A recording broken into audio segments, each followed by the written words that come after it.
We need to ask the committee to confirm the chairman and the vice chairman at the start of the new council year.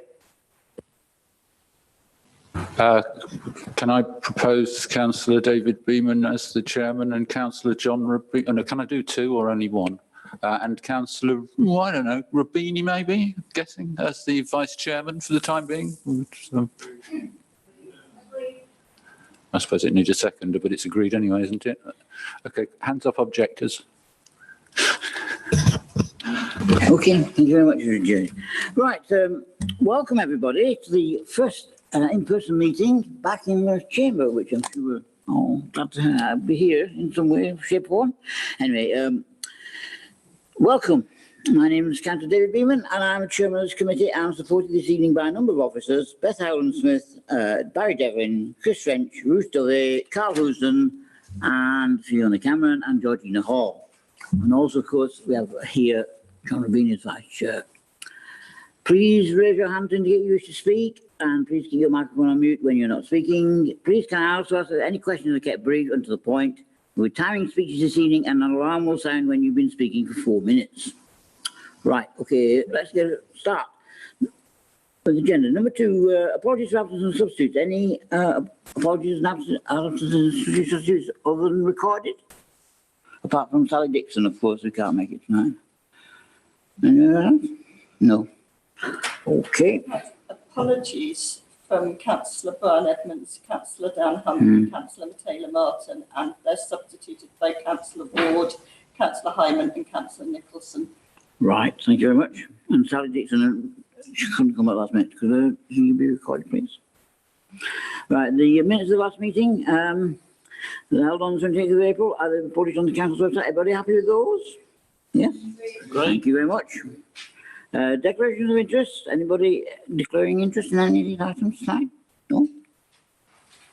No. Okay.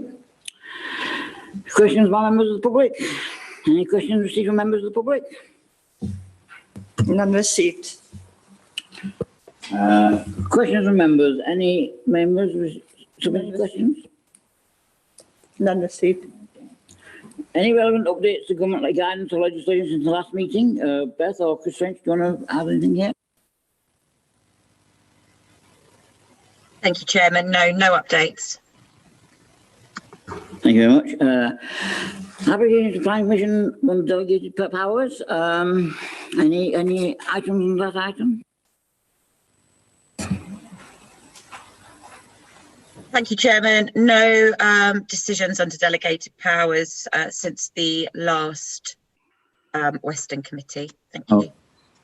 Thank you very much. Okay, right. Move on to the main substance of tonight's meeting. We're in the first which is subject to public speaking. And this one is WA 2019 0770, land north of Coxley Tram, West Street, Farnham.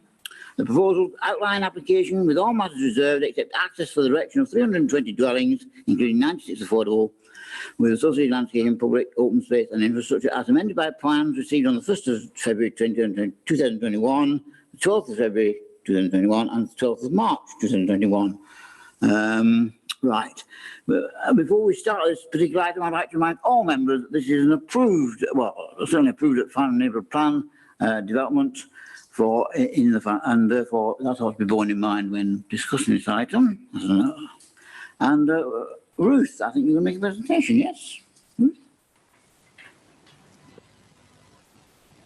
Yes, thank you, Chair. And I'd also just like to let the committee know that Richard Cooper from the Surrey County Highway Authority is also here. So he may chip in during the presentation if he wishes to add anything on the basis of the highways proposals that form part of the application.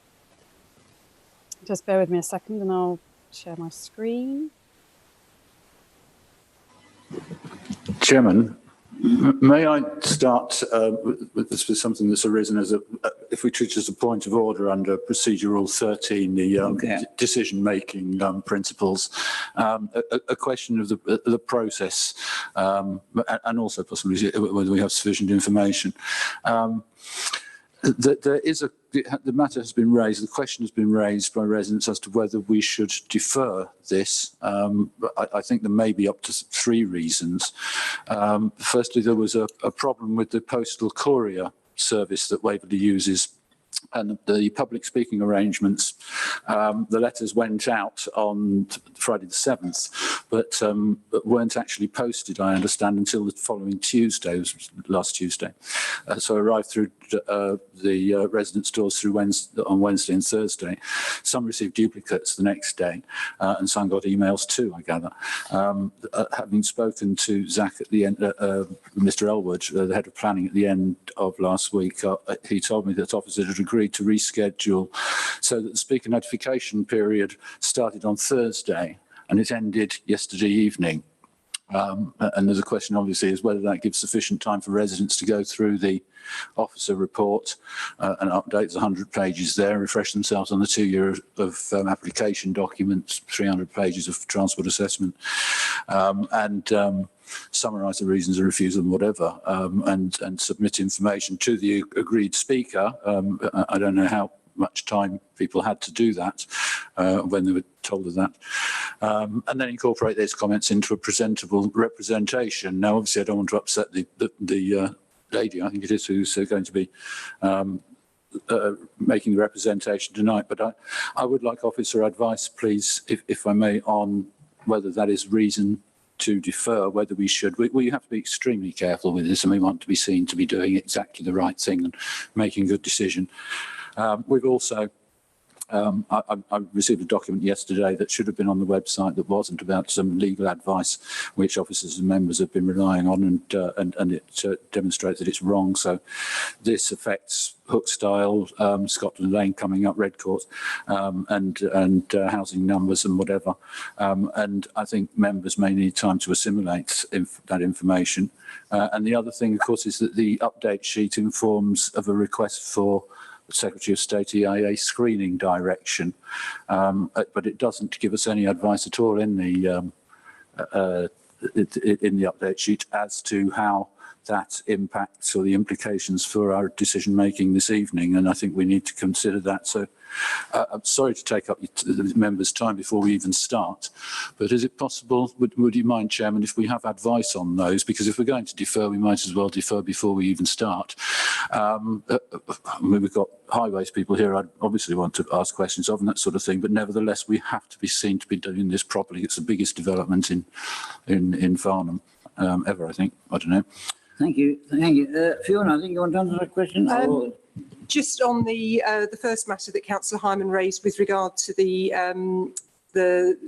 letters that go out to members of the public who've made representations through the planning portal, who've written in, those letters advise them that the application is coming to the planning committee on the 18th and gives them the opportunity to register to speak under the public speaking arrangements.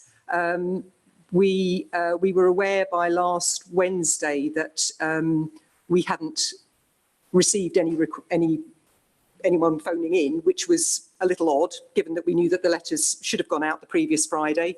To be on the safe side, we issued new letters. The normal deadline for registration is midday on the Friday before the meeting, so Friday the 14th in this case. We issued another set of letters that went out on the Thursday of last week and extended the deadline for speaking until I think 5 p.m. yesterday. As it happened, we heard on Thursday from a number of people that they had received the first letter, and we have had someone, the speaker who is on the meeting this evening, she registered on Friday in accordance with the original deadline, and we had a number of other speakers who also called after her and were put in touch with her, all in accordance with the original deadline. So I don't feel that there's any reason on that basis, from a sort of procedural point of view, to delay this item from consideration this evening. And I'll leave the planning officers or the legal officer to respond on the other 2 points, Councillor Hyman. I think we've got to ask Mr Devlin about the legal points, aren't we? Barry?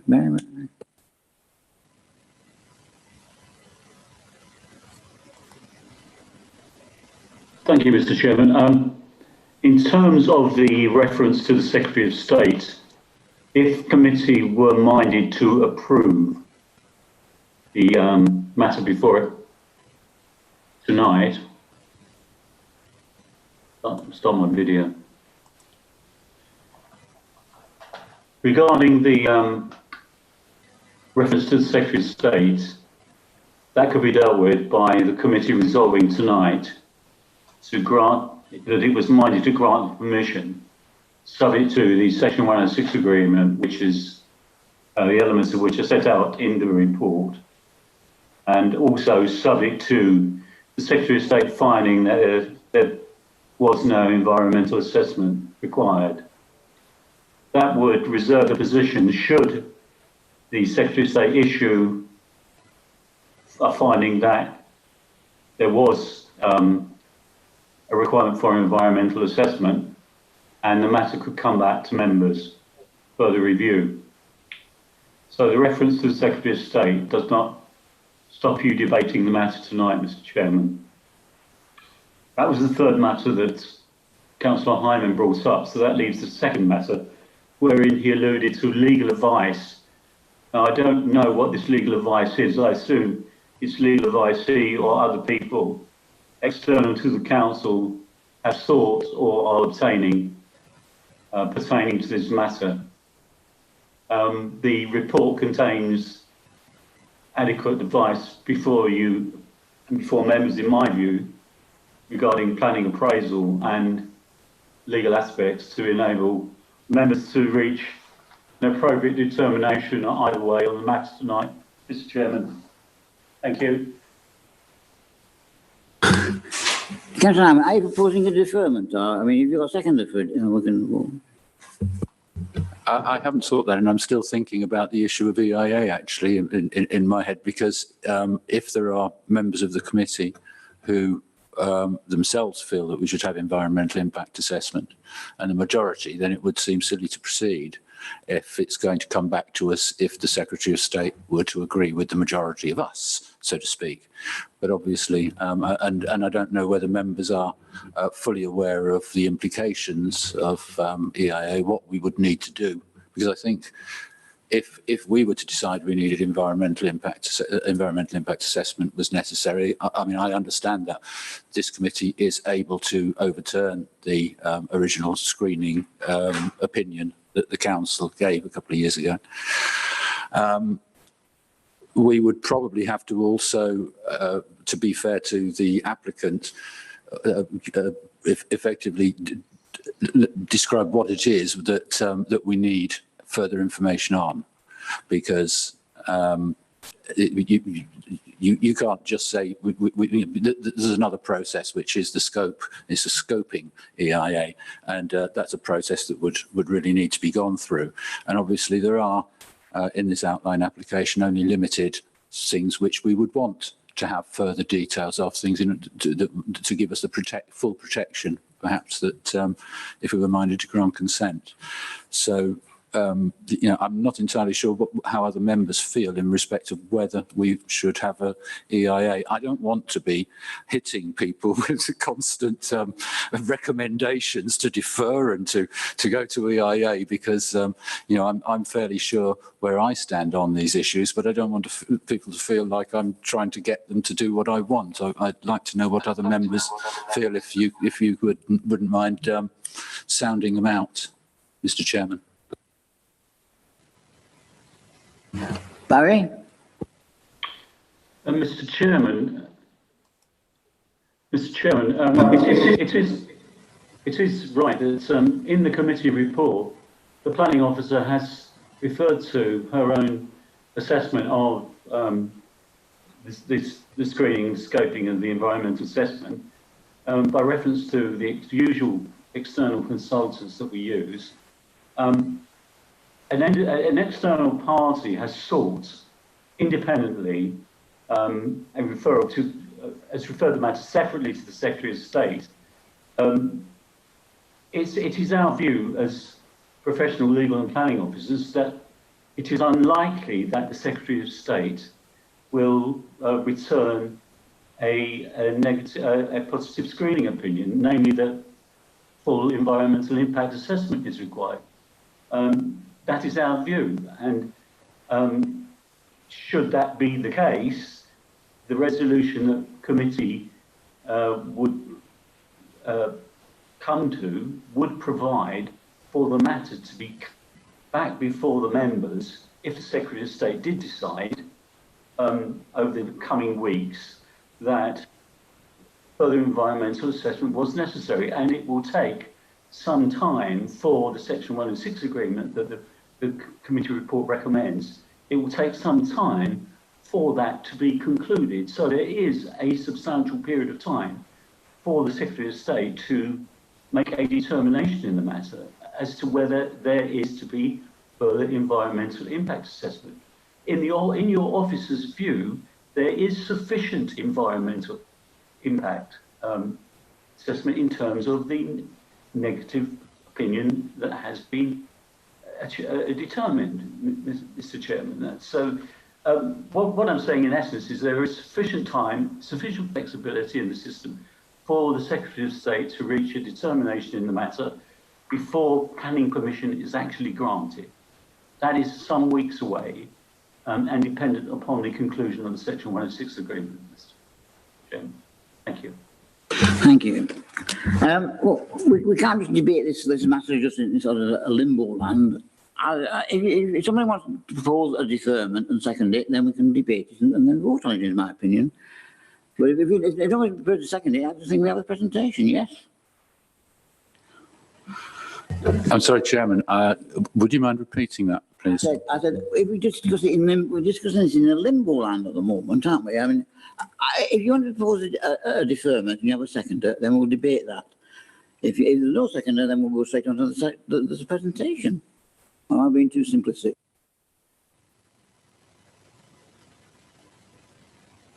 I think, Councillor Hyman, we've reached the point where you either need to propose a deferral and give a firm reason, and then that will give the opportunity to the other members of the committee to second or not.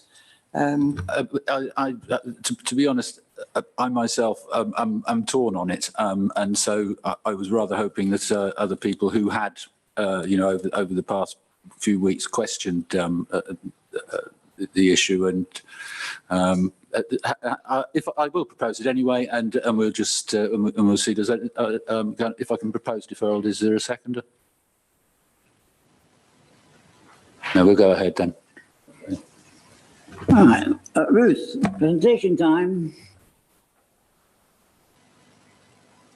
Thank you, Chair, and good evening, members. Just to, following on from that discussion, just to draw your attention to the written update sheet that was circulated that confirms that there has been a formal request. We understand there's been a formal request made to the Secretary of State asking him to issue a screening direction. As we have discussed, that does have consequences for the for recommendation A, which I will take you through once I have also done a verbal update. So the verbal update is that as part of the heads of terms of the Section 106 agreement, there would be a requirement for the applicants to undertake a travel plan. I was also in receipt today of a walkover survey of the site, which detailed a walkover site survey that was undertaken on the 14th of May in relation to ecology. And that confirms that there's been no significant change to the habitat of the site and the protected and notable species.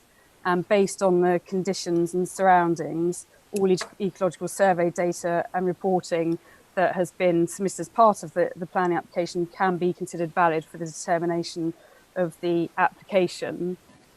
I'm also proposing an additional condition in relation to ecology, which I'll just read out to you now. So it would be additional condition 21, which would read: the proposed development shall be carried out in accordance with the recommendations set out within the recommendation. Oh, bear with me a second. The proposed amendment shall be carried out in accordance with the recommendations set out within the recommendations section 6 of the Breeding Bird Survey Report dated November 2019, the recommendations in section 6 of the Bat Survey Report dated October 2019, the Dormouse Present/Likely Absent Survey Report dated August 2019, and the recommendations set out within a letter report relating to Great Crested Newts dated the 17th of April 2019, all produced by WYG. And the reason for this would be in order that the development should protect a species in accordance with policy NE1 of the Local Plan Part 1 2018 and policy FNP 13 of the Farnham Neighbourhood Plan 2013 to 2032. So just to go through what is now being recommended, there'd be a change to recommendation A to grant planning permission subject to the completion of a section 106 agreement and to the receipt of a screening direction from the Secretary of State confirming that the proposal is not EIA development and in accordance with conditions 1 to 20 as written on the agenda report and condition 21 that I have just read out to you. Can I ask that we can see Ruth? I can't, it's just like this voice coming from nowhere. Can we have her on the screen a bit? What, you want me on the screen? Is that better?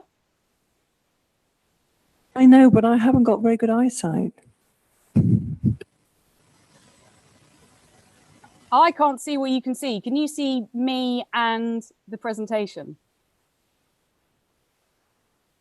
You're very, very little. I don't know how to make that challenging my Zoom knowledge. Can you hear Councillor Murray or not? You can hear what she's saying, yes? Yeah, I just thought I just thought we could perhaps see more of Ruth because I find it less easy to take things in if I don't see the person speaking. I could stop. Well, if Fiona do the presentation and so I stop sharing the screen, maybe. No, it will still come up on the big screen in the council chamber. Whilst you're sharing your screen, that will override the picture of you on the screen. Right. Okay. Don't worry about it. It's all right. Okay. Sorry. Okay. So just before I take you through the presentation, just by way of a bit of background, really, it's an outline application for 320 houses. All matters are reserved other than access. So this means that appearance, landscaping, layout and scale are all reserved matters and they're not under consideration as part of this application. But indicative plans have been provided to show how a development on this site could look. So the site is allocated for 350 houses within both the Local Plan Part 1 and the Farnham Neighbourhood Plan. This is a key strategic housing site, crucial in assisting the council in achieving its housing targets set out in the Local Plan Part 1 and the Farnham Neighbourhood Plan. The principle of residential development on this site therefore accords with policies contained within these documents. The council's housing land supply position is at 4.99 years worth. As agreed at the Lower Webburn Lane appeal, this site makes a contribution of 100 dwellings towards the council's 5-year housing land supply, and approval of this application will assist the council in maintaining its housing supply. So if I just take you to the first slide. So this is the site location plan. The site is located on the northern side of West Street on the edge of the settlement. Chairman, can we please have the lights down over your head because that is completely invisible to me.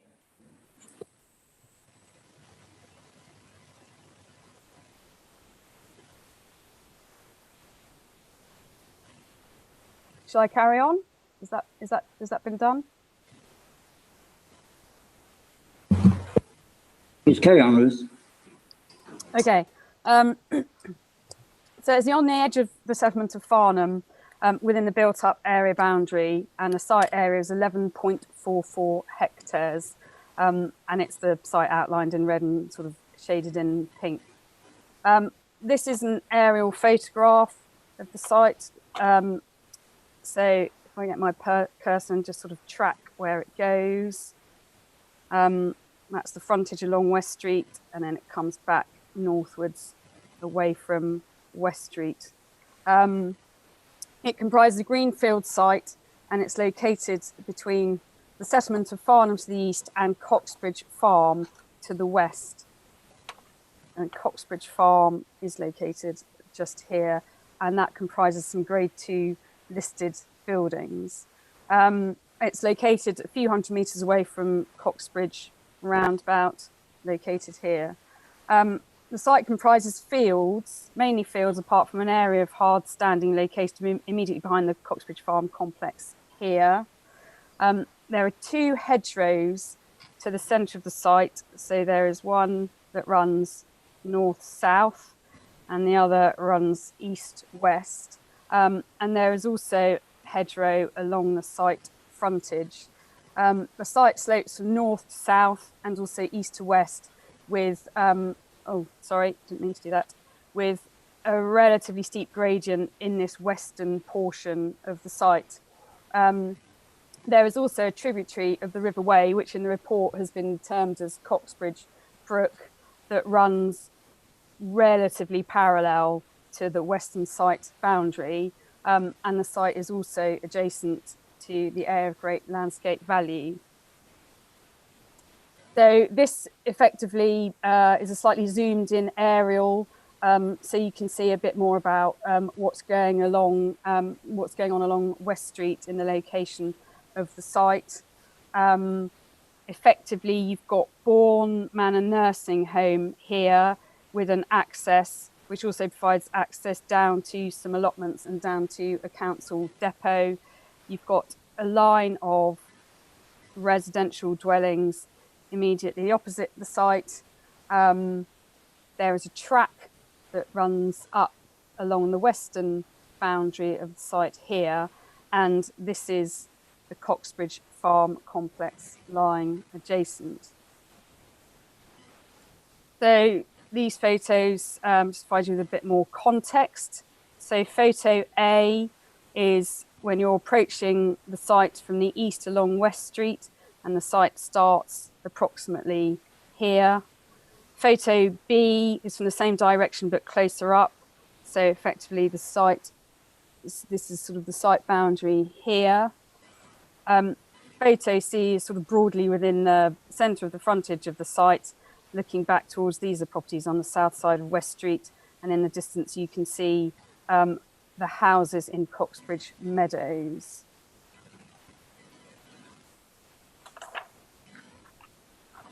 So this is another photo taken sort of broadly in the middle of the site's frontage. You can see the hedgerow along the front, that I mentioned earlier, and that is part of the Coxbridge Farm building, one of the listed buildings in the background.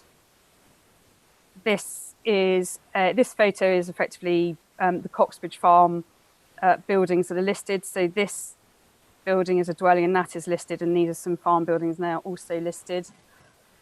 This photo is a view taken from the west of the site looking back eastwards. So this site, again, taken relatively close to the centre of the site. This just shows you Bourne Manor Care Home and the vehicular access down towards the council depot and the allotments. And one of the significances of that photo is that the proposed new vehicular access would be located obviously on the opposite side of West Street, on the northern side, but literally just beyond where you see that access to the council depot and the allotments. This image gives you a view sort of from the centre of the frontage of the site, just looking up towards the fields. The next photo is taken from the area of hard standing that I mentioned immediately behind the Coxbridge Farm complex, and so just looks northwards across the site. The next photo, J, this one is taken from along the track that runs parallel to the rest of the western boundary and just gives you an indication of the sloping nature of the site at that point. And photo K is taken from within the site, looking back sort of northwards towards the rear of the properties in Hazel Road.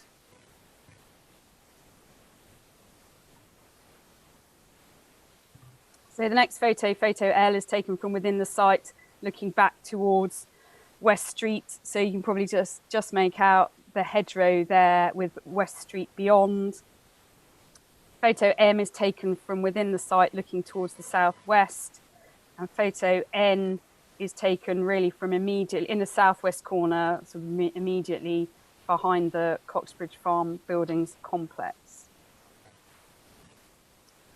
So this is the indicative master plan for the proposal, and I do just want to emphasise it is only indicative because the only thing that we're considering under the terms of this outline application is the access, but it does give you a good idea of what a development could look like on the site and how it could be laid out. So it is a proposal for 320 dwellings.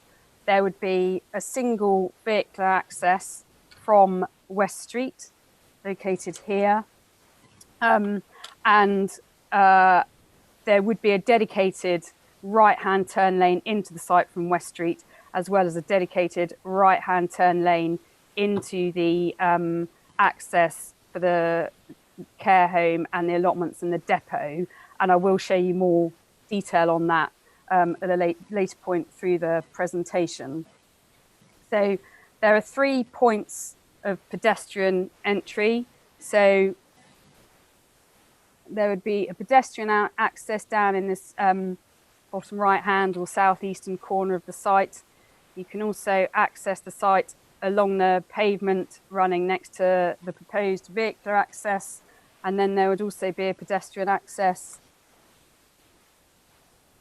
down in the southwestern corner of the site. And this pedestrian access at the southwestern corner of the site would actually lead onto a signalized pedestrian crossing, which would be located approximately here. And that would be new to West Street. That is proposed as part of this application. 2 new bus stops are also proposed. So there would be a bus stop located here. There is currently a bus stop down here, right sort of in amongst the Coxbridge Farm buildings. So it'd be relocated up here, and it would be upgraded to sort of current modern day standards. And you would have a new bus stop proposed just here on the southern side of West Street. There would also be some pavement widening associated with those works, and again I'll cover those off in, I'm going to go into quite some detail about the highways proposals in relation to the development later in the presentation. So I mentioned the hedgerows when I was doing the site description, and you can see this indicative master plan shows that they would predominantly be retained, those that are situated within the site. The one on the frontage would have to be removed as a result of the road widening that would need to occur to deliver the highways proposals. But as part of the indicative landscaping scheme, it is proposed to retain, to replace the hedgerow that is lost on the frontage. The proposal also includes 2 laps. There's a local area of play there and one up here. And then within the centre of the site, there is also a leap. And then there is also some central open space. SUDs are incorporated into the scheme. And so there would be some SUDs attenuation towards the front of the site where it says wetland meadow. And again, to the side of the site on the western boundary. And you can see that under this scheme, there would be landscape buffers along the front of the site. So the development would be set quite well back from the highway. And again, a landscape buffer on the western boundary of the site in acknowledgement of the transition from developed area to countryside and AGLV. So the proposal provides for 30% affordable housing, and that's in accordance with policy in the local plan. and it also provides for a range of houses and unit sizes, both market and affordable, and officers are satisfied that the indicative, well, the affordable housing mix would be secured as part of the Section 106. The market housing mix is indicative, but officers are satisfied that a scheme of appropriate mix can be secured on the site. So just moving on to the next slide. So again, I just want to highlight that this is indicative, but these are indicative building heights and sections. So if we start with the shaded plan, the buildings within the centre of the site that are shaded purple would potentially be 2.5 storey. The lighter grey around the edge here would be 2 storey, and the darker grey running along the western side, taking account of the change in the land levels, could potentially be split 2 to 3 level. So how that sort of translates in terms of scale and elevations is shown in this drawing of indicative relative storey heights.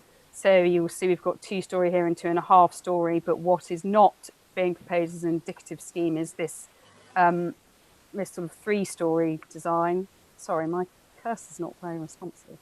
And then below that you have an indicative section going through the site, which gives you an idea of how the proposal would sort of stack up as a whole when you see a section through. And then finally down the bottom, that gives you an idea of how you could achieve the split level 2/3 storey houses on the western part of the site, taking advantage of that slope. So the Urban Design Conservation Officer has reviewed the proposals extensively, and she is satisfied that from a townscape perspective that the indicative plans demonstrate a high quality development could be delivered that would be in keeping with the character and appearance of the surrounding areas. And it's probably important to note at this point that although the site allocation is for 350 houses, it was actually during discussions with the applicant about the townscape implications of that the proposal got reduced to 320, because when it was considered in more detail under the terms of the planning application, the thought was that actually there would be the potential with 350 dwellings that the site would appear cramped and crowded. So hence we're currently looking at a proposal for 320. So I'm going to take you through quite a few slides relating to highways, works, improvements, etc. So this first slide shows the site access, which I've already said is it would be a single site access into the site, and I did touch upon the right hand turn lanes, one here into the development itself and one going into the access for the allotments and the depot and the care home. Traffic, you'll see traffic islands are proposed here, and that's to reduce opportunities for vehicle conflicts when turning and restrict overtaking in this section of West Street. So further highways works I'd just like to take you to are on this slide. So I mentioned earlier the signalised pedestrian crossing, which would be there. There would also be some pavement widening that would occur. So the pavement along the part of West Street running up to the Coxbridge roundabout is quite narrow at the moment. So as part of the proposals, it would be widened here to 1.9 metres. Now, really, that can just be achieved by cutting back greenery. It doesn't need to be removed, it just needs to be cut back. And then further down, further on towards the approach to Coxbridge roundabout, the footway would be widened to 3 metres, and this would be a shared footway and cycle way. And this plan here is effectively the continuation of this plan here. So it just shows the rest of the footpath widening on the approach to Coxbridge roundabout, which would be 3 metres and then reduced down to 2.4 metres at the very end. The other thing to note on this slide is that there would be a new footpath link to footpath 167, and I will provide you with some more details of that on another slide coming up shortly. So this shows a few more details in relation to highways work. So this would be the pedestrian access point in the south-western corner of the site. This would be the relocated bus stop on the northern side of West Street. And then this just shows your proposed new bus stop on the southern side of West Street. And then I touched upon the link to an existing public footpath. So this just shows, this is the pedestrian crossing here, and then this just line, it's the 2 black lines that effectively denote the new footpath link. And I do apologise for the very wobbly line on the image below. It was the best I could do, but effectively that gives you the line of the proposed new footpath link within the context of where footpath 167 actually runs, which is across here. And so this actually can provide an alternative pedestrian route into Farnham town centre as opposed to walking along West Street itself.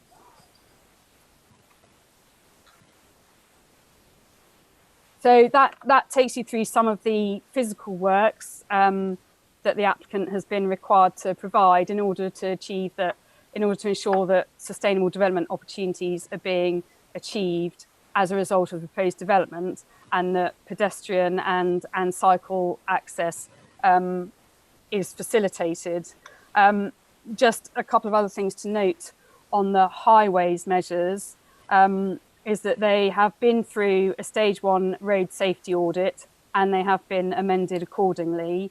There has been some concern raised over the course of the application about whether a single access is appropriate, particularly with regard to emergency service vehicles, and whether if there's an access in the, if there's an accident in the access, what the implications of that would be. Surrey Fire and Rescue have confirmed that they are happy with the single access and they don't see that it presents an issue.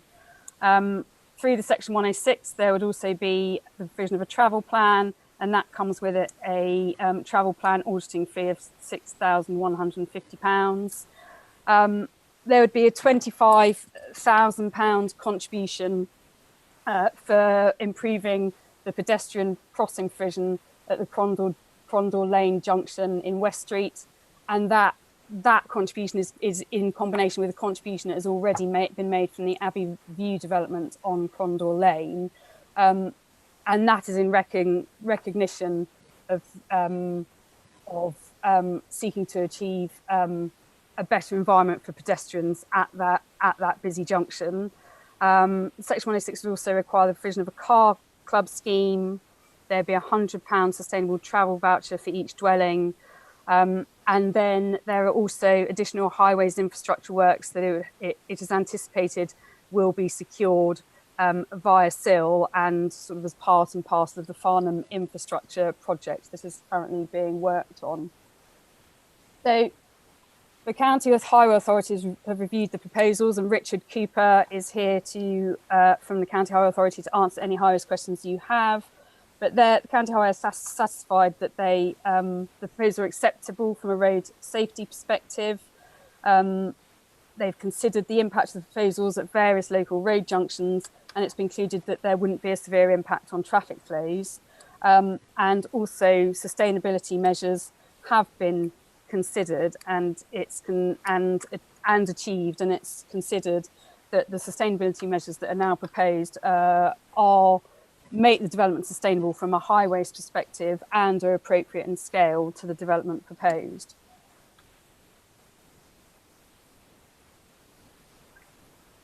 So, excuse me. So just moving on to key matters for consideration, and I may well have touched on some of these already, just to really reinforce the point that officers are satisfied that this development is not EIA development. We issued a screening opinion towards the end of 2018 confirming that, and we have not seen anything that's come out of the application submission in terms of the details that have been provided to indicate differently, and there have been no circumstances at the site or surrounding the site that suggests that there should be any change in this respect. And obviously we've gone through the change to the resolution as a result of the anticipated screening direction from the Secretary of State. So the principle and the location of the development are accepted, and that has been accepted through the allocation of the site for housing in both the local plan Part 1 and the Farnham neighbourhood plan. The site's on the edge of the settlement, and it's considered to be a sustainable location with regard to its proximity to the town centre and public transport links, footpaths, etc.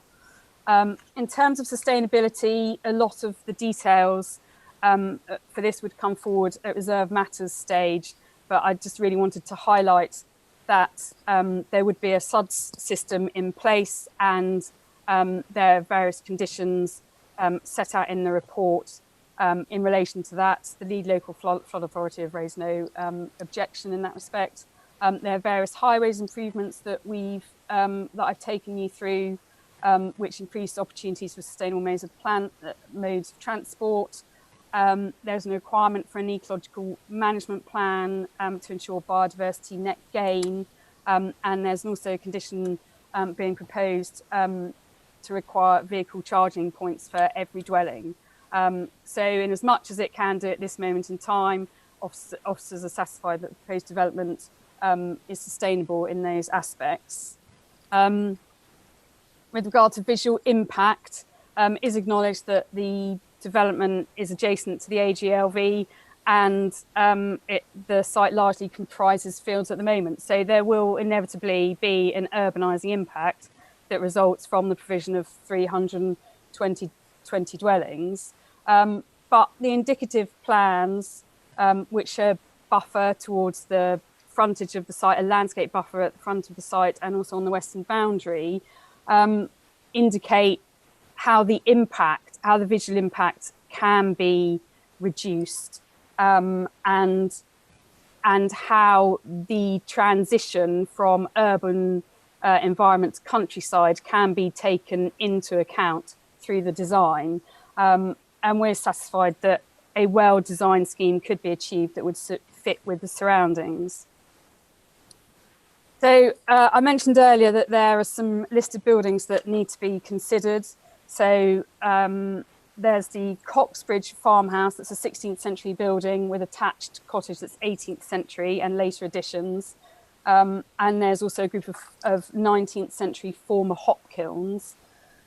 So the significance of these buildings is that they form a historical farmstead, part of a profitable hop trade of Farnham, and it's one of the few surviving which is evidence from the 17th and 18th century. And the setting of the fields behind the farm are recognised as contributing to the significance of the listed buildings as their agricultural fields relating to the original farm use. And so for those reasons, the Heritage Officer has advised that the proposal would result in less than substantial harm. Now, less than substantial harm to listed buildings does need to be given significant weight within the planning balance. However, in accordance with the NPPF, where there is less than substantial harm, this does need to be weighed against any public benefits. And in this particular instance, officers are of the view that the provision of a significant amount of market and affordable housing would be a substantial benefit of the proposal, which would be sufficient to outweigh the less than substantial harm identified to the listed buildings. In terms of highways impacts, I think we've gone through those in quite some detail, so I'm not going to revisit those. I touched upon the affordable housing provision. Just to reiterate, it's 30%, and an appropriate mix is going to be secured through the Section 106 agreement. The applicant has agreed to that. With regard to flood risk, a very small portion of the site is located in flood risk zone 2 and 3, that's just in the northwest corner. The indicative scheme shows all developments be within flood zone 1, and certainly I don't see why that couldn't be achieved with an alternative scheme. And actually a detailed capacity study was carried out on Coxbridge Brook, that tributary that runs to the west of the site. And that concluded, having done that detailed capacity study, that actually the whole site was in flood zone 1. In the agenda report, I've detailed, because the site is for the purpose of Environment Agency designation, because part of the site is located in flood zone 2 and 3, we are required to do an exceptions test, and that is set out in the agenda report. And it's considered that development passes that exception test. With regard to foul water drainage, Thames Water have commented on the scheme, and they have advised that there's only sufficient infrastructure for 160 dwellings. So Thames Water have suggested a condition that doesn't allow occupation of the development beyond that 160th dwelling until the appropriate infrastructure is in place. And various modelling and investigative works would have to be undertaken to ascertain exactly what works are required in terms of the sewage upgrade. But a desktop assessment does indicate that extensive upgrade works aren't required. There may need to be localised upgrade work along with minor upgrades at the pumping station and at Guildford Road. The officers are satisfied that it is appropriate to deal with this matter by way of condition. So there is a condition on the report that is as per the suggestion from Thames Water. Also, just to note that the upgrade works would be paid for by Thames Water and not the applicant. Then if we move on to land stability, officers asked for a preliminary geotechnical land stability assessment report, and this set out that the risk to site from ground engineering hazards are low to negligible, except shrink well clays where further ground investigation and laboratory testing should be carried out, and then NHBC guidelines followed in relation to foundations, floor slabs, drainage and trees. Our building control department have reviewed that report, and they're of the view that it demonstrates that there have been no significant land stability issues arising from the development. In terms of ecology, the details, the ecological findings are provided within the agenda report. Just to touch base again about the hedgerow at the frontage, it is acknowledged that that would have to go, and that it is necessary that goes in order to achieve the highways improvements that we need to secure. But under the terms of condition 18 of the report, which requires an ecological mitigation and management plan, we can ensure that that hedgerow is replaced, and it is shown in the indicative master plan. And again, mitigation in relation to animal species can be achieved through that condition, and Surrey Wildlife Trust have raised no objection to the proposals subject to various conditions in the report. With regard to the impact on the SPAs, the site is within the 5 kilometre buffer zone of the Thames Basin Heath SPA and the Wealden Heath 1 SPA. It would be secured via a Section 106 agreement that we would have contributions towards SANG and SAM, and it is considered that that would provide sufficient mitigation for both SPAs, and an appropriate assessment has been undertaken in this respect. We're satisfied that this mitigation is acceptable, and Natural England have raised no objection. With regard to impact on residential amenity, the indicative master plan shows that a development can be provided that wouldn't have a harmful impact on neighbouring residents by way of loss of light, outlook or privacy. I think that's particularly in relation to the residents on the eastern boundary of the site at Hazel Road and Coxbridge Meadows.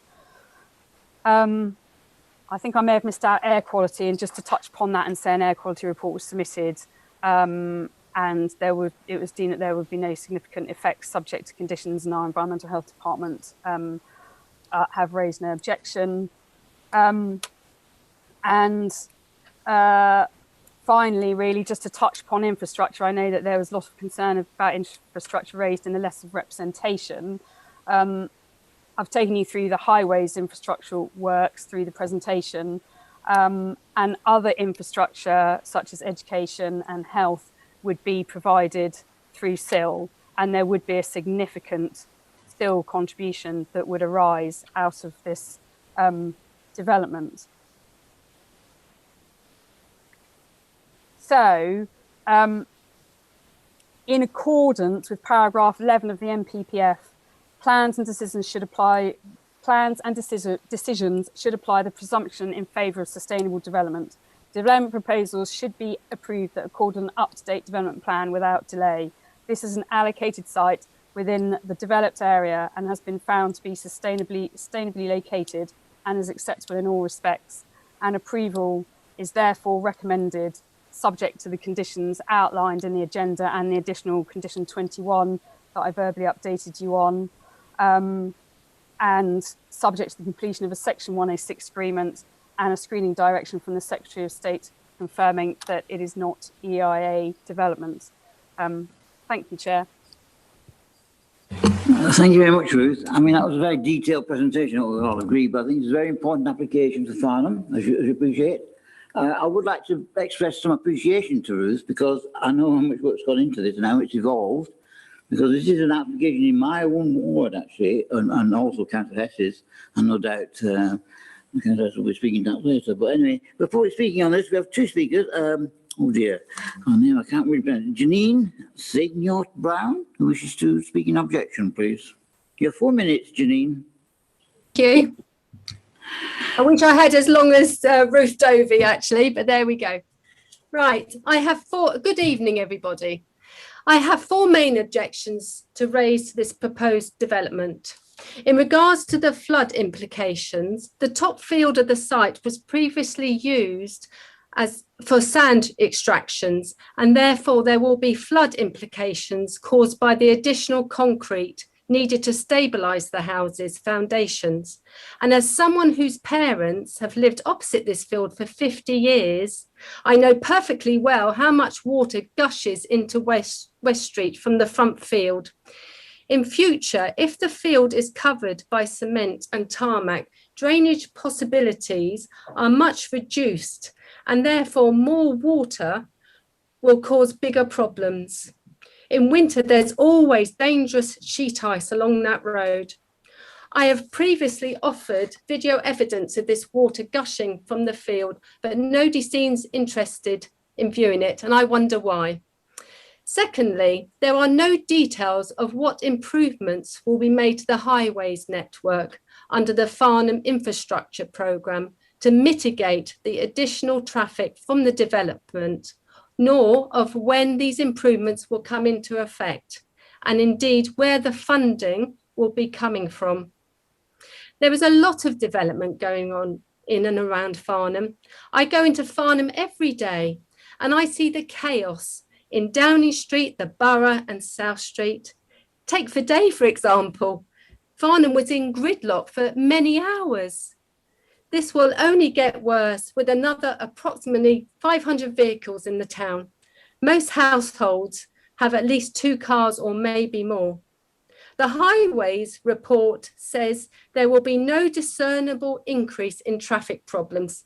What planet do they live on, with an extra 1,000 journeys per day taking place? I see a car club is being included in the plans. In concept, this is a good idea, but I'd be surprised if more than 5% use it. Thirdly, there are no details of the works that need to be carried out at Farnham's sewage system by Thames Water to service these 320 houses, nor when these works might take place. Fourthly, Waverley Borough Council has, in response to its recognition of the climate emergency set itself a target to carbon neutrality by 2030. This means that every new build in Waverley Borough Council must comply with carbon neutral principles, that is, heating using ground or air source pumps, not gas, PV panels to generate the electricity, and enabling walking, cycle and use of the public transport rather than private cars. The houses proposed in Coxbridge do not meet these principles, and so they should either be halted or replanned. As there are so many uncertainties concerning these major issues, I would respectfully suggest that the committee, at the very least, defer consideration until more information is available. 30 seconds left, thank you. Right, thank you. On a personal note, I'm very disappointed that only one person has been allowed to speak in objection. This proposed development is more important than that. Farnham is being overdeveloped and spoiled. My parents brought me up to stand up and speak out for what is right. What are you going to do, councillors? Are you going to do what is right, defer or object? Or are you going to kowtow to the developers and have it on your conscience? Thank you. Thank you very much, Janine. Right, I have another to Chris Lyons in speaking in support of the scheme. Chris? Good evening, councillors. Thank you for the opportunity to speak to you about the development of Coxbridge Farm. My name is Dr. Chris Lyons and I'm a director at the planning consultancy Tetra Tech Planning. I'm a chartered town planner. Vivid have been working closely with the landowners, the Kenwood family and Surrey County Council for a number of years to promote this allocated site, and will continue to work to ensure the subsequent reserve matters application meets the high standards expected for such an important site. Vivid will in due course own and manage the affordable homes to which the landowners are fully committed to provide. Vivid are a medium-sized housing association providing housing for people in housing need, and the vision is to provide more homes and bright futures by helping their customers to improve their life chances and well-being.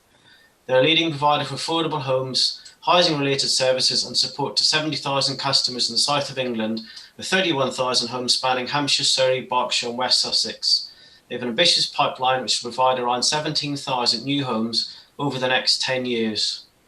This planning application has involved many public consultations and meetings, which have resulted in positive dialogue with various groups and with your own planning officers, and these discussions have led to many amendments and improvements. The planning application that is before you tonight has involved a lot of work with these various groups, and we are proud of the scheme that you're now considering, and we believe it will create an attractive community in the edge of Farnham that residents too will be proud of.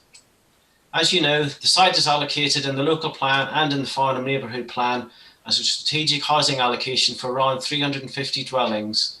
And therefore we consider the principle of housing for the number of houses we've proposed to be acceptable. It can be seen to be a sustainable extension to Farnham with excellent access to the town and its facilities. We believe it will be a very attractive location for new residents with easy access into the town and also to the countryside. The illustrative plans accompanying the planning application demonstrate the amount of housing that can be delivered on the site, and we trust reassures you that this will be a high quality development. The application does seek approval of the access arrangements, but all of the detail of exactly what the development will look like and where the dwellings will be located will all follow in a reserve matters application. However, we trust the illustrative plans that we have submitted demonstrate the high quality community that will result with strong landscape buffers along the edges and open green spaces throughout the development. The houses are proposed to be set back from the road to allow for planting and some sustainable drainage to be located along the frontage to give a green edge to the development and ensure an attractive entrance to Farnham is retained. The access arrangements have been agreed with Surrey County Council Highways Department and demonstrated there's both capacity in the road network and safe access into and out of the site. We do appreciate the roads can appear to be busy in peak traffic times, but there is suitable capacity in the highway network, and this has been confirmed by the Highways Department. We've also carried out a road safety audit to demonstrate the proposals meet all relevant safety requirements. The development will provide a range of benefits with 2 new bus stops to be provided, which will be an improvement to the existing substandard bus stops, financial contributions towards highway upgrades, new footpaths, new crossings, and a new footpath link across the Farmers Field to connect into the existing footpath 167 and through Bishop's Meadows into Farnham. This will give residents, both new and existing, the ability to walk into town across the fields rather than walking along West Street, and we believe this will be an attractive route. The proposals also offer a large contribution towards 30 seconds to sum up. New infrastructure requirements through the Community Infrastructure Levy and Section 106 in addition to the physical improvements. We agree with the committee report that concludes on highway matters. The site is in a sustainable location, conveniently located for access to local shops and amenities, and that it would not have an unacceptable impact on the road network and is suitable in highway terms. I'd also like to mention the development will provide at least 96 new affordable homes, which we know are much needed in the area. We wholeheartedly recommend the application to you, and we trust you will support it tonight. Thank you. Thank you very much, Chris. Right. On to debate. Do you want to speak first? Anyone? No? Councillor Hess. Good evening, everybody. I'm the ward councillor for Castle Ward, where this development is proposed to take place. I do appreciate there have been a lot of objections and negative sentiment from residents towards the development, which is understandable.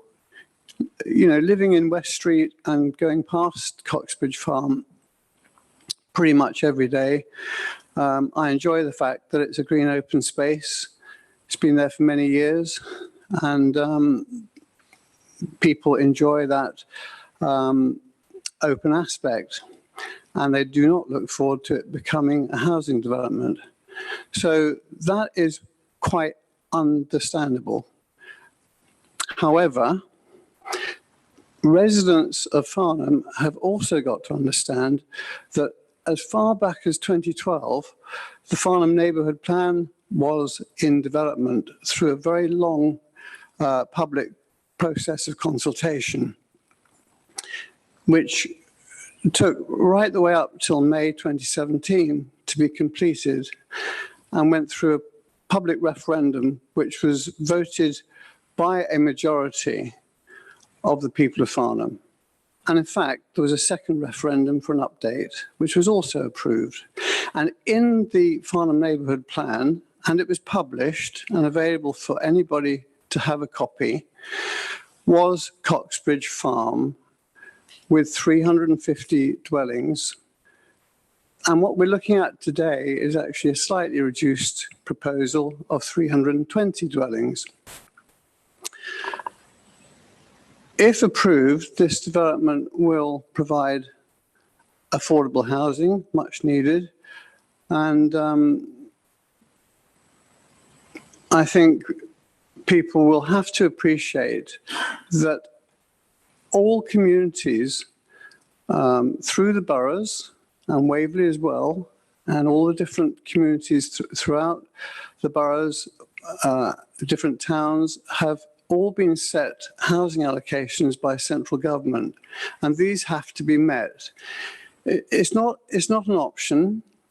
They have to be met. And as I've just mentioned, Coxbridge Farm has been in the plan for a very long time. I have to say that in my consultations with the planning officer, various aspects were put to her about cycling and footpaths, a crossing, bus stops, the replacement of the hedgerow, etc., all of which she's mentioned in her presentation very well. And all of these are going to be met.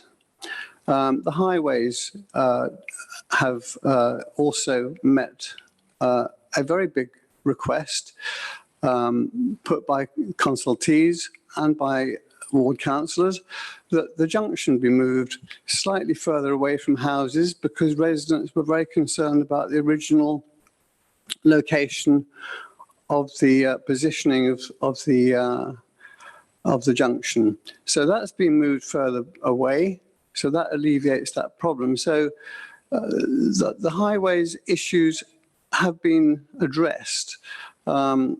And Crandall Lane Junction is going to have a pedestrian crossing as well.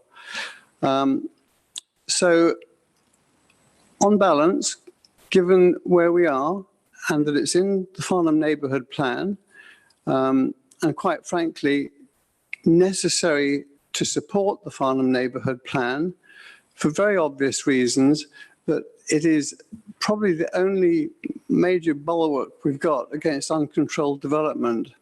And so on that basis, I would recommend my colleagues here tonight support this application, and I certainly will be. Thank you, Chair. Thank you very much. Councillor Coburn? Thank you, Chairman. Well, I just really want to agree with Councillor Hess. Doing a neighbourhood plan is not easy. It's not something you can do in a fortnight. And it's been a lot of work. And of course, you know, we started off with the idea that Farnham was full and we didn't want another house, but then reality dawned and we had to put them somewhere. And as Councillor Hess said, you're right, Chairman. As Councillor Hess said, this is the largest site, a strategic site in the local plan, and one that we've looked at, and Councillor Hess and Councillor Beeman have worked with the officers very, very hard.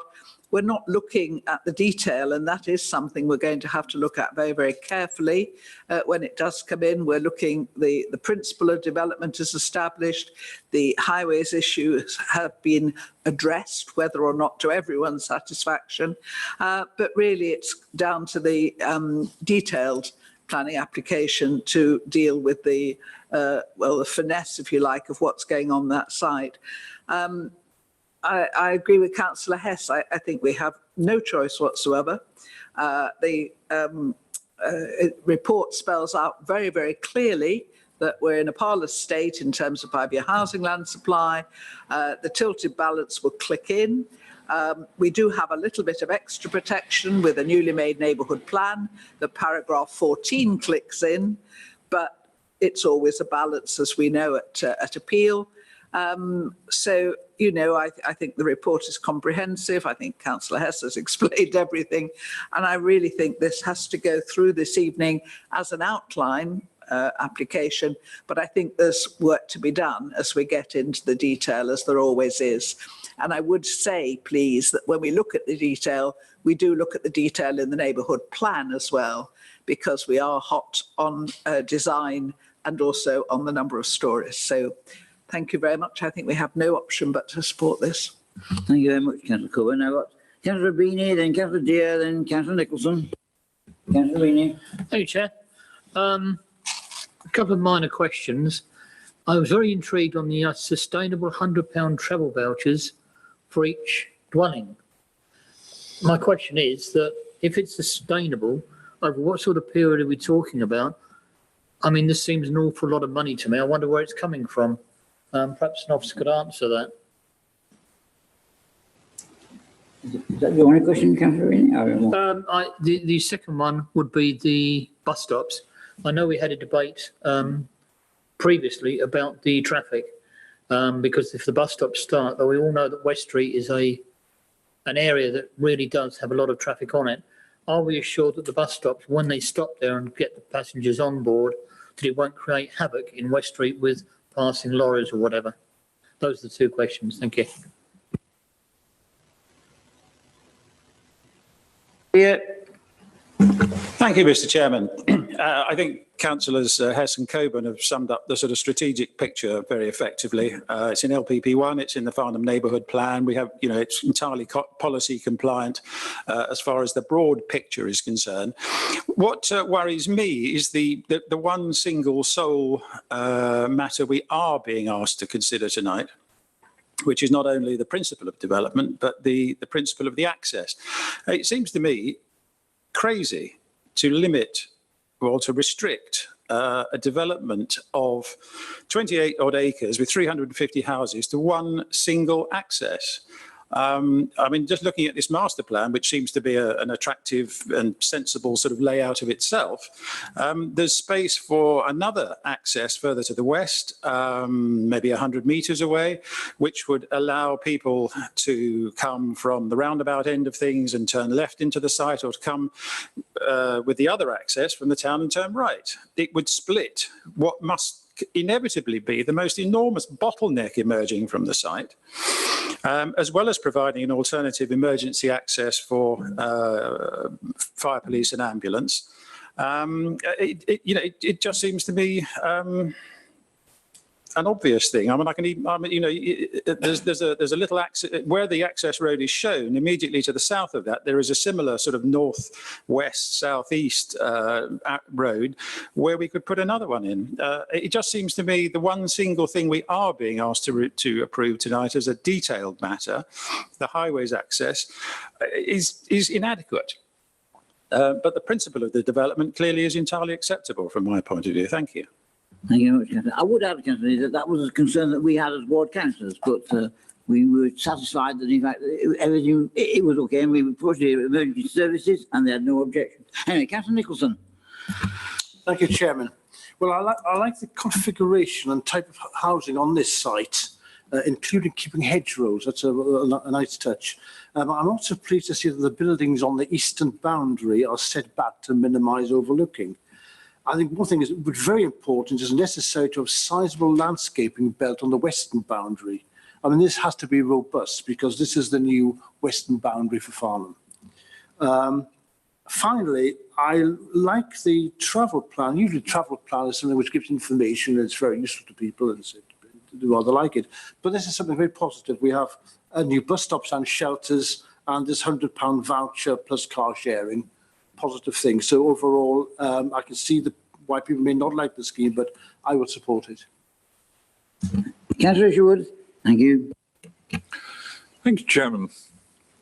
First of all, I can only but agree with the previous councillors who've spoken. The one point that or a number of points that I actually make, we have 30% affordable homes. That is commendable. But having seen a number of applications in my part of the world where affordable homes were granted, planning applications were granted with affordable homes, viability studies then came in and wiped them out. I'm sorry, we must ensure that the 30% affordable homes actually goes through. It must be part of this 106 agreement to say, if you don't meet that, you don't get planning permission. We've got the problem of 5-year housing land supply and tilted balance coming in. And you can well see people taking the easy way out. I'm afraid developers have won too many of these battles of late. Another point I'd like to make is that they talk about the trees and the buffer zone on pages, 21, 31. One would like to think that should planning permission eventually be granted, that the trees, the hedging, is actually installed earlier, not at the end of the build, but they can have tree protection zones, root protection zones, and everything else in, so that we can see actually things moving forward. I won't mention leaps and laps. I feel very sorry for the Housing Association who are going to be faced with big bills for insurance, replacement of equipment. Haytermere Town Council has a very large bill continually for replacing equipment in play areas. It's not an easy situation to overcome. That plus the fact that presumably the roads on this development will also be down to the management company. They won't be taken over as approved roads. That's something that is a worry. Also, in the officer's presentation, it was mentioned that highway infrastructure improvements would be helped by SIL. Has the SIL board decided that this money is going that way? I just don't understand that. And also the £25,000 for improving the pedestrian crossing at the Crandall Lane.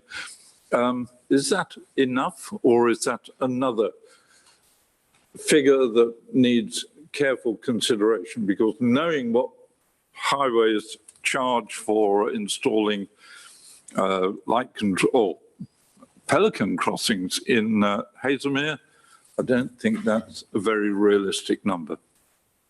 Just a few comments. The other one on sewage, we have, or foul water, we have problems all over this borough with foul water. Within a couple of miles of my own home, Thames Water are unable to cope with the amount of foul water, and tankers come into that water system on a weekly basis. You know, it's simply not good enough. So the 160 homes that they're talking about will be occupied prior to the requirement to cover this shortfall. I'm not sure is adequate either. Thanks, Chairman. Thank you very much, Councillor. Now, we have a number of questions, but I've got the officers to get some answers, actually. Is it going to be Richard Cooper who's going to answer these, or yourself, Ruth? Chairman, I'm happy to answer the highways questions for you all in Thank you. one go. Thank you. Thank you, Chairman. With regards to the travel vouchers, the £100 is to be used for either towards the purchase of a bike or towards purchasing bus tickets. The way that the scheme operates in practice, and it has worked well in other strategic larger sites, is the developer or their on site manages the distribution of the vouchers as part of the travel plan, and reports the uptake of the vouchers as part of the auditing of the travel plan. And in practice, the most common strategy is for residents to purchase a bike or bus tickets, and then claim the money back up to £100 from the developer. So that's how they would work in practice, as I say, managed and audited by the county council through the travel plan. The bus stops, we have included the operation of the bus stops in the safety audit, the road safety audit, and it's no particular any problem has been identified in terms of traffic, whether it's cars or lorries overtaking buses. The sight lines there and the width of West Street there is considered that vehicles can overtake any stationary buses there in a safe and sensible manner. With regard to the single point of access, I suppose there's two elements to this. We've assessed the capacity of that junction to serve the site, and it's shown to operate well within capacity. And so from a purely traffic impact capacity point, it's suitable to serve the site. And as the chairman advised, we specifically have been consulting your planning officers consulting with Surrey Fire and Rescue, who were satisfied that a single point of access was acceptable for accessing the site in an emergency. There is no set guidance on how many dwellings can be served from a single point of access. It's a case-by-case analysis based on looking at obviously the capacity of it, and also the needs of the emergency services. In terms of the Crandall Lane crossing, just to clarify, we've also received a Section 106 contribution for a crossing there from the Abbey View development, as it's known, that's been built out by Taylor Wimpey. We estimate that a crossing there would cost between £75,000 and £100,000, and that between the two contributions, we have sufficient funding for that scheme. And in terms of SIL, the only comment I'd make there was, this is probably the first strategic site that I've dealt with since SIL has been implemented.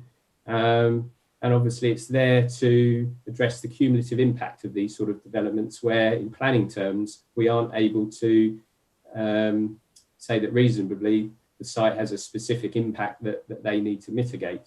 So my reference there would be to the wider huge amount of work going on at the moment in Farnham as part of the infrastructure programme.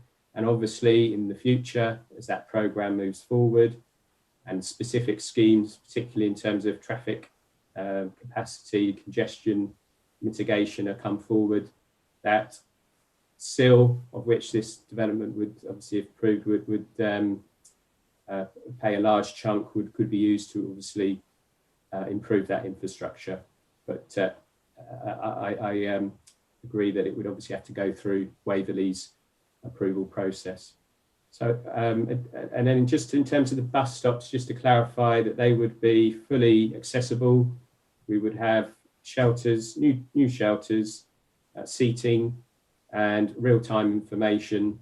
And I think just a general point on the sustainability, on an edge of town site here where you can walk to the town centre within 15 minutes, cycle within 5 minutes. The sole sort of drive for the sustainable transport improvements has to be to really promote that and maximise that, to make hopefully any future residents not just jump in the car as a matter of course to get into the town centre, that we've got attractive bus, cycle and walking opportunities, particularly the footpath link that Councillor Hess referenced in his comments. So obviously happy to answer any further questions as we go forward. Thank you very much, Richard. Anybody else? Oh, wow. Councillor Hyman, Councillor Deere, Councillor James, or Keane, rather say. Yes, Councillor Hyman. Yes, thank you very much. I've been through this in great detail, and I must disagree with a few of the things that have been said. I am concerned that the building on the eastern boundary, there's only a 21-metre building separation, in fact, behind Coxbridge Meadow. Correct me if I'm wrong. That's what I've read from the documents, and that isn't a lot. Building to building, 21 metres is not much. It's more than that further up behind Hazel Road. But one of the worst things you've got, if you're against open fields at the moment, you've got a view across open fields and the wildlife coming up to to back garden, that sort of thing. The idea of having buildings stuck up right behind you is not very nice, and I can understand what people think. But we all live in homes; they've all been built at some point, and some people would have objected to them at those times. The question for this thing, really, I suppose, is: I suppose we all agree it will be developed one day, whether it's in our lifetime or whatever. It will be developed one day, so we have to ask the question: why not now? And to me, the issue of why not now is down to whether or not the roads get sorted in doing this, and I don't think this does. I agree with what the public speaker neighbour said, in the objector, that we've got big problems in Farnham. There is no mitigation for the extra, all the cars that are going to come from 320 new homes there.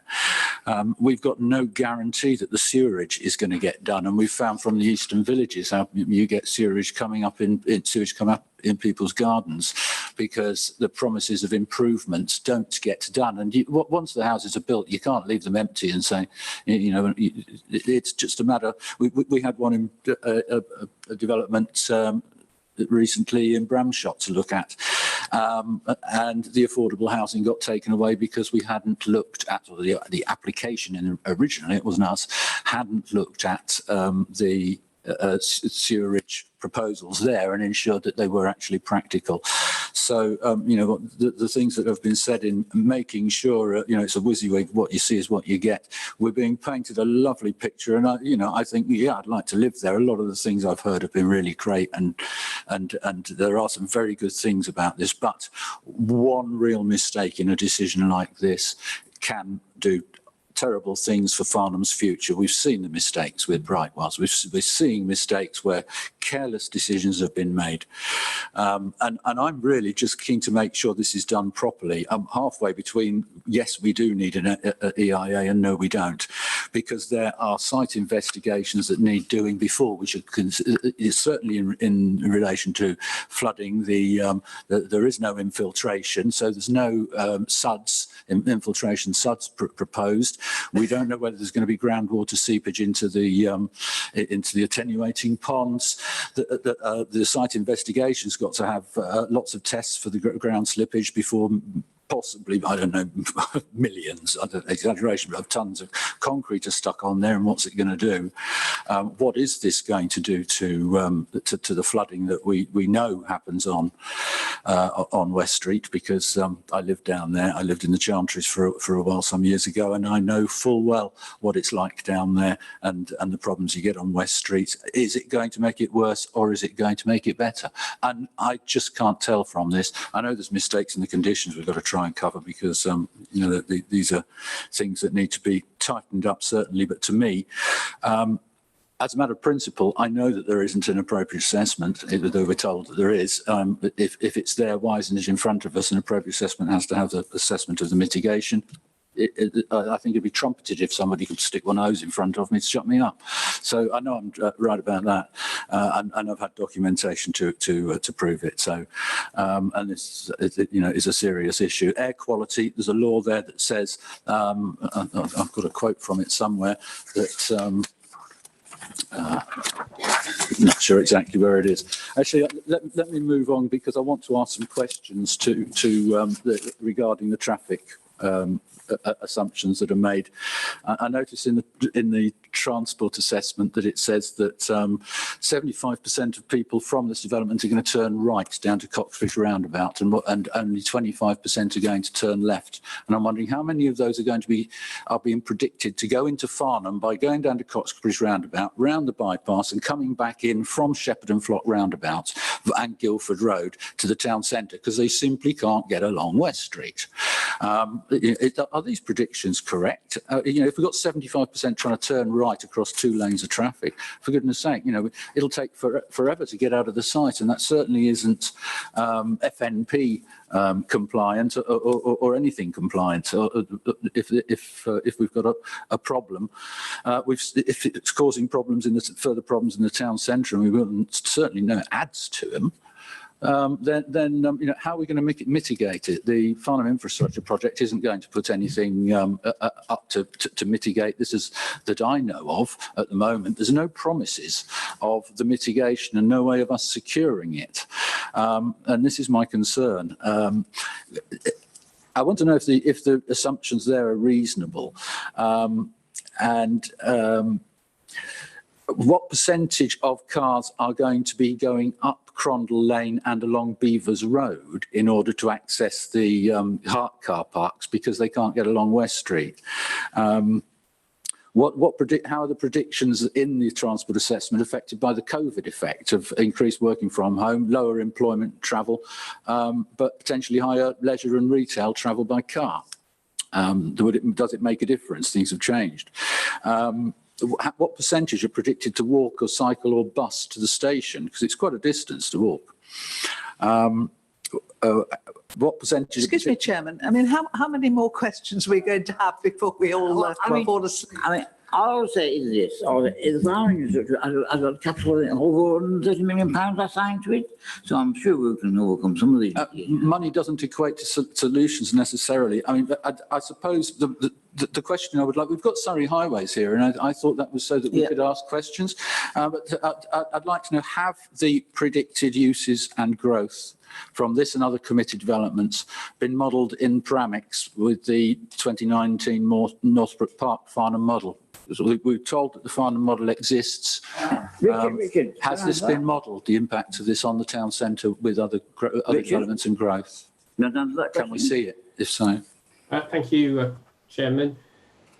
Okay, just lots of questions there. I'll try and summarise the key points. just in terms of the assessment, obviously, as we know, the government sets a very high bar on transport impacts, the severe impact. In terms of the modelling that's been done for this site, this obviously the application's been around for a couple of years. The traffic data is pre-COVID in 2019. At that stage when the model was put together, the panoramics model for Farnham hadn't been updated. So what we've got here is individual junctions within the vicinity of the site have been modelled to understand the impact, predominantly obviously into the town centre, and then on to Coxbridge Roundabout onto the A31. All of the obviously the detailed capacity assessments are in the transport assessment. I think it's no surprise that, like any prosperous town in Surrey, in peak times, the network around here is incredibly busy, a lot of congestion, queuing and delay. And, you know, in this development will generate approximately 200 two-way movements in the peak periods. And therefore we're going to have that will increase some queuing and delay on those junctions. But is it severe? Well, our consideration is in the context of the existing situation, it's not severe. It doesn't result in queuing and delay throughout the whole period of sort of the day.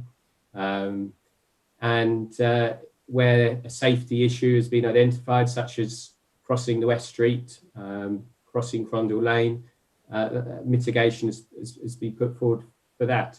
And in terms of the wider infrastructure needs for Farnham, well, that's what SIL is there for, you know, to ensure that there is sufficient funds there to improve the infrastructure, not just for this development, but for the cumulative impact of all the sites in Farnham. And we have here, obviously, the biggest impacts at the Coxbridge Roundabout.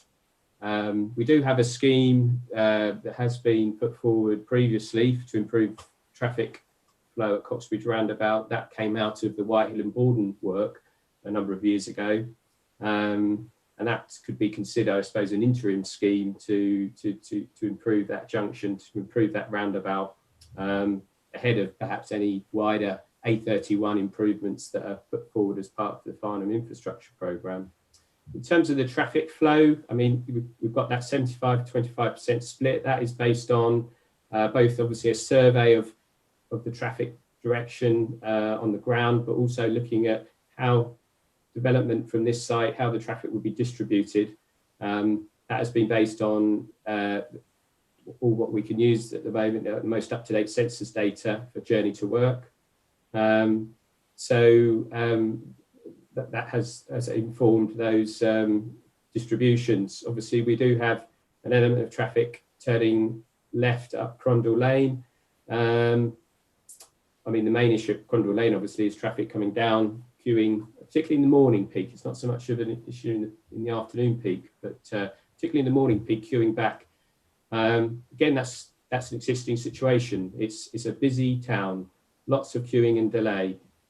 Yes, this development will make that slightly worse, but we've got to look at it in the round. This is a site that for 320 houses, it's highly sustainable, lots of opportunities for people not to have to jump in the car, as I've already gone through.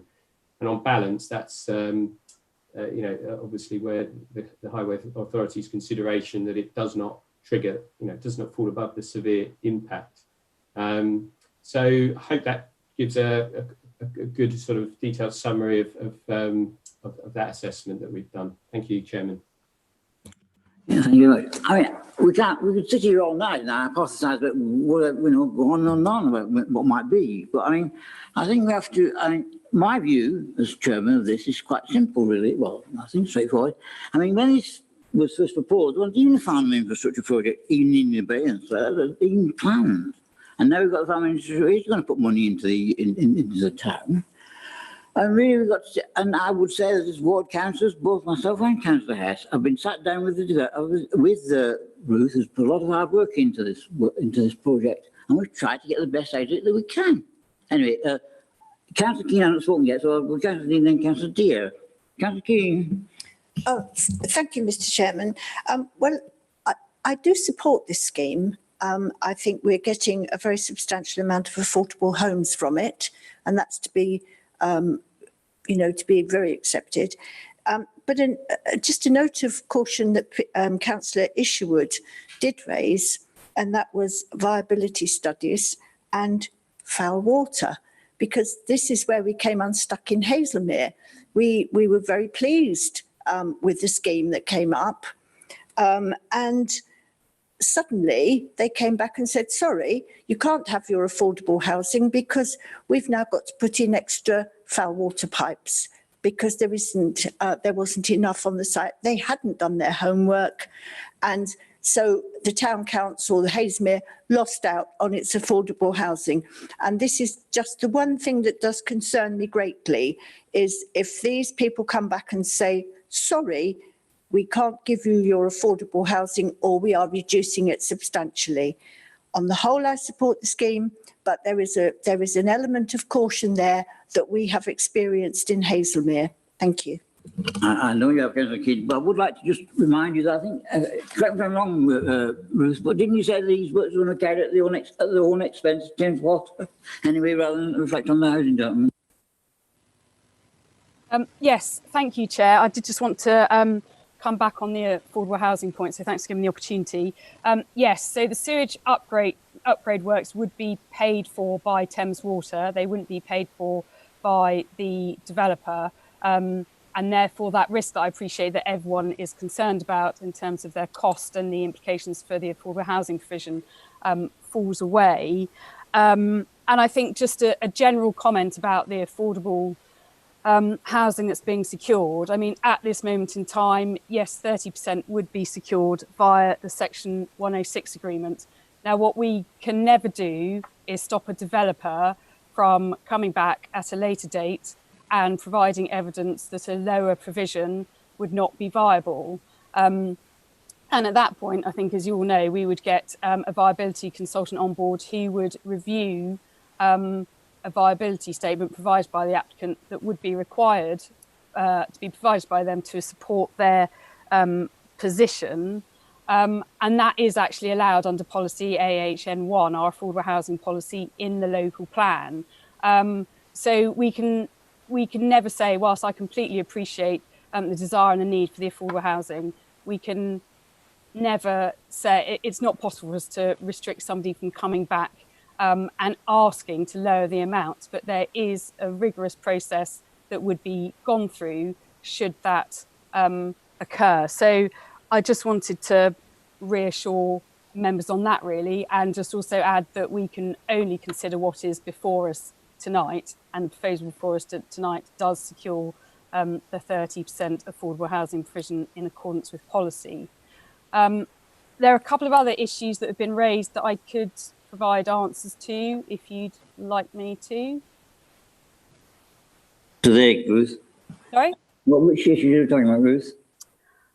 Oh, only just in response to Councillor Isherwood's comment about hedging planting, and the fact the timing of that would be incorporated into the ecological management plan, and the timing of the planting of it would really tie in with the appropriate planting seasons for the species, and also, I suppose, from an ecological perspective, when it would be appropriate to plant those hedges, whether those hedges should be going in when there is other construction going on around. But that is something that could be considered within that ecological management plan. I think Councillor Hyman mentioned 21 metre separation distance between properties, and that 21 metre separation distance actually records with our residential guidance in the residential extensions SPD. I would also want to note that it is an indicative scheme only, so what the distances you see on the master plan are only indicative, but just to reassure Councillor Hyman that those indicative distances do accord with our standards. Just two other things, just to clarify, I'm not misleading committee on the fact that an appropriate assessment has been done. It is on the website and you can see it. And finally, just a point of clarification on something I said in my presentation about listed building matters. It's quite technical, but it's important we get it right. I think I said that we need to apply significant weight to less than substantial harm under the terms of the MPPF. It's actually considerable importance and considerable weight, and there is a presumption towards preservation. But in those circumstances, you can balance it against the benefits. And I just wanted to be really clear on that. Thank you, Chair. Right. Submission, then Councillor. Thank you, Chair. Just a couple of quick points. West Street, I've lived here in Farnham for donkey's years, and I know it's very busy. I fully support this this application, but a couple of extra pedestrian crossings plus the entrance to this quite large estate will mean there's a lot more traffic on there, regardless of the comments. And another thing, all right, so Thames Water are paying for the sewer, but I noticed with some disquiet, having read through here, that they say it will take 6 months to install. Now, 6 months down West Street with all this building going on is quite worrying, particularly as there'll be builders' vehicles going up and down onto the estate as well. And the sewer's got to be ready for the second tranche of houses. So that's something we've got to look at very closely in the future. Thank you, Chair. And Councillor Diab, come round to you at last. Thank you, Mr. Chairman. Just to say, really, that the Highways Officer didn't say anything that I thought was particularly helpful as far as this access is concerned. I mean, he admits there's going to be lots of queuing and delay. Well, fine. That's the nature of where we are and what the part of the world that we're in. But why on earth not take this opportunity to mitigate that? No one is going to mind. A developer is, or the landowner is not going to mind if an extra access went in to split the burden of traffic between the two sites. I mean, looking at this as someone who looks at plans for a living, I mean, it looks like something you could see from space that this should be done. And the idea that I don't understand why he is so defensive of this single access when surely two is better than one. There will be an accident at the junction that is proposed on the plan. That will cause the most appalling trouble. At least under those circumstances, there would be an alternative. Obviously, traffic scientists have done all sorts of very clever calculations about the burden that will be imposed on this junction, and the fact that the emergency services, said that's okay. But as I say, it's a matter of common sense.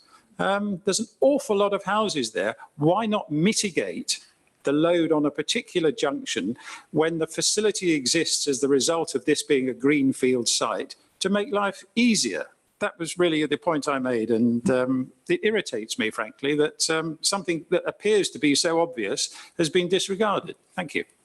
I would just come back to you on and say that certainly that was an issue that both myself, well, particularly Councillor Hess, actually raised, and we were then satisfied that the single access could work. I would point out that the chances that you just up there's many houses and there's just got one access into the estate. Anyway, okay, right.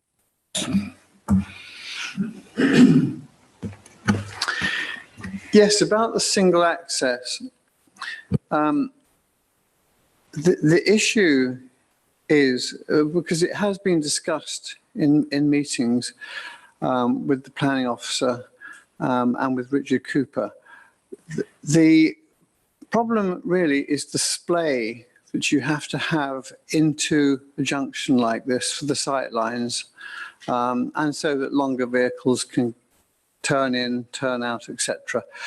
And to incorporate the bus stops further up towards the historic listed farm buildings would mean that second junction that Councillor Deere is talking about would be opposite houses. And we had a lot of representations from residents not to put the junction opposite their homes because of headlight problems at night coming down, because it's a slightly sloping site, which would shine straight into their houses. Also, the fact that you have to have lane separators, which makes turning in and out of the residential driveways very difficult. And I think that is why we are where we are. I take Councillor Deer's point, absolutely. In an ideal world, it would have 2 entrances to alleviate any pressure on one junction. But as I say, we are where we are because obviously there are houses opposite and there's not that much space up on the west side. So I just wanted to make that point. It has been discussed and it would have been nice if it could have been done. Thank you, Chair. Right. I think we've had quite a lot of debate on this matter tonight so far. That's right and proper because let's face it, I mean, this is a major development for Farnham, and I think we've covered most of the point. But I really do think we've now come to the, unless something burning to say as you knew, I think we need to vote on this now.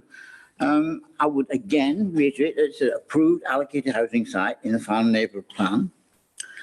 And in fact, this is the first, as far as I can understand, I think this is the first major application that's been dealt with by an area committee that would have been dealt with by CPC. So, we're making some new ground tonight. Anyway, I think we need to move to the vote now. And there's 2 votes here. Recommendation A, which, do you want to read it out, Ruth, because it's amended slightly?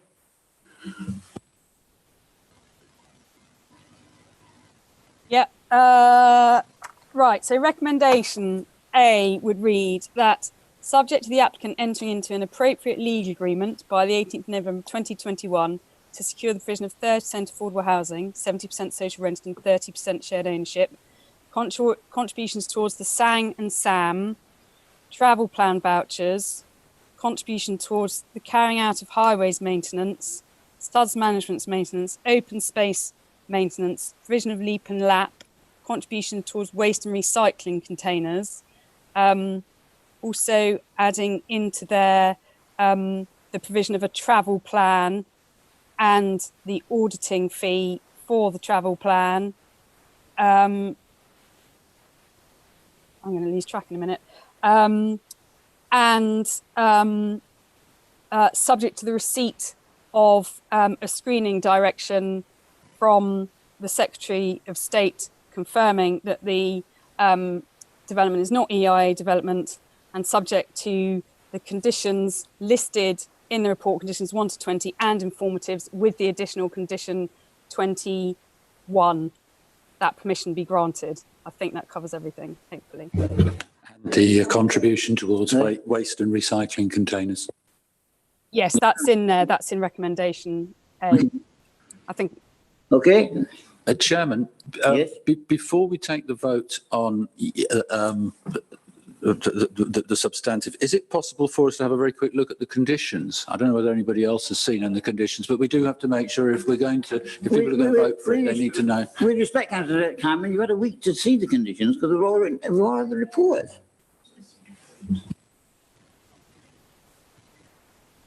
I think we just move straight to the vote, quite frankly. Barry, sorry.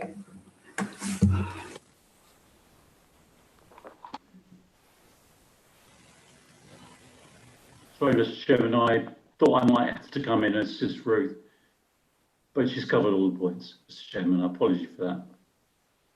Oh, it's pleased to see you, Barry. Right, okay, shall we vote on that then? Right, thank you, Mr. Chairman.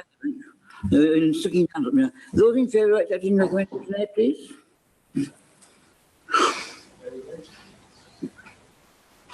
Right. Okay. 12. 12. Right. 12 in favour. Abstentions? Must be some 1 and 1 short then.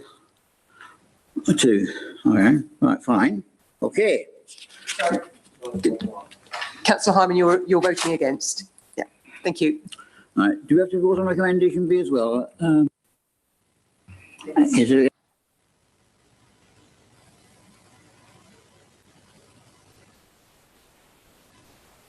Hands again? For 4? Did you get, oh, what's 14? Okay, fine.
Agenda tonight is WA 2020-2080 land at Kiln Cottage, West End Lane, Frensham, GU10 3BE. The proposal, the direction of extensions and alterations as amended by plans received on the 23rd of February 2021, amended.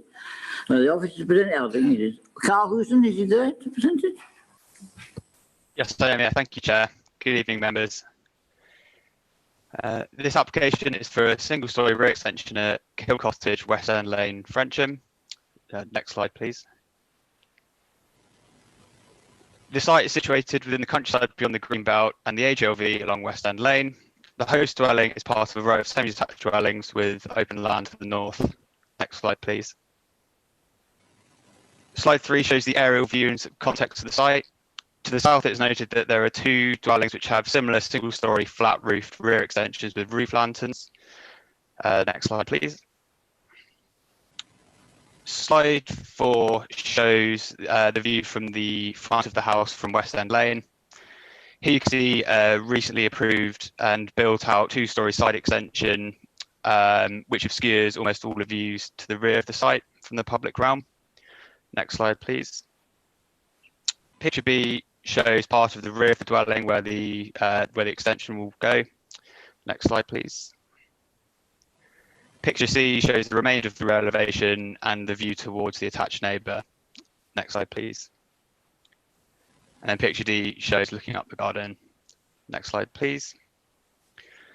This is the plan for the existing rear elevation. Next slide, please. And then this is the proposed rear single-storey rear extension. Next slide, please. And these are the two existing side elevations. Next slide, please. And this is the proposed side elevations with the single-storey rear extension. Next slide, please. This is the existing the existing ground floor plan. Next slide, please. And this is the proposed ground floor plan. Next slide, please. So the main matters for consideration are the design and impact on the countryside beyond the Greenbelt, AGLV and visual amenity, and the impact on neighbouring amenity. Thank you, Chair. Thank you very much, Carl. Right, we have three public speakers here. The first one is Charles Pell, who wishes to object to the scheme. Charles, you have 4 minutes.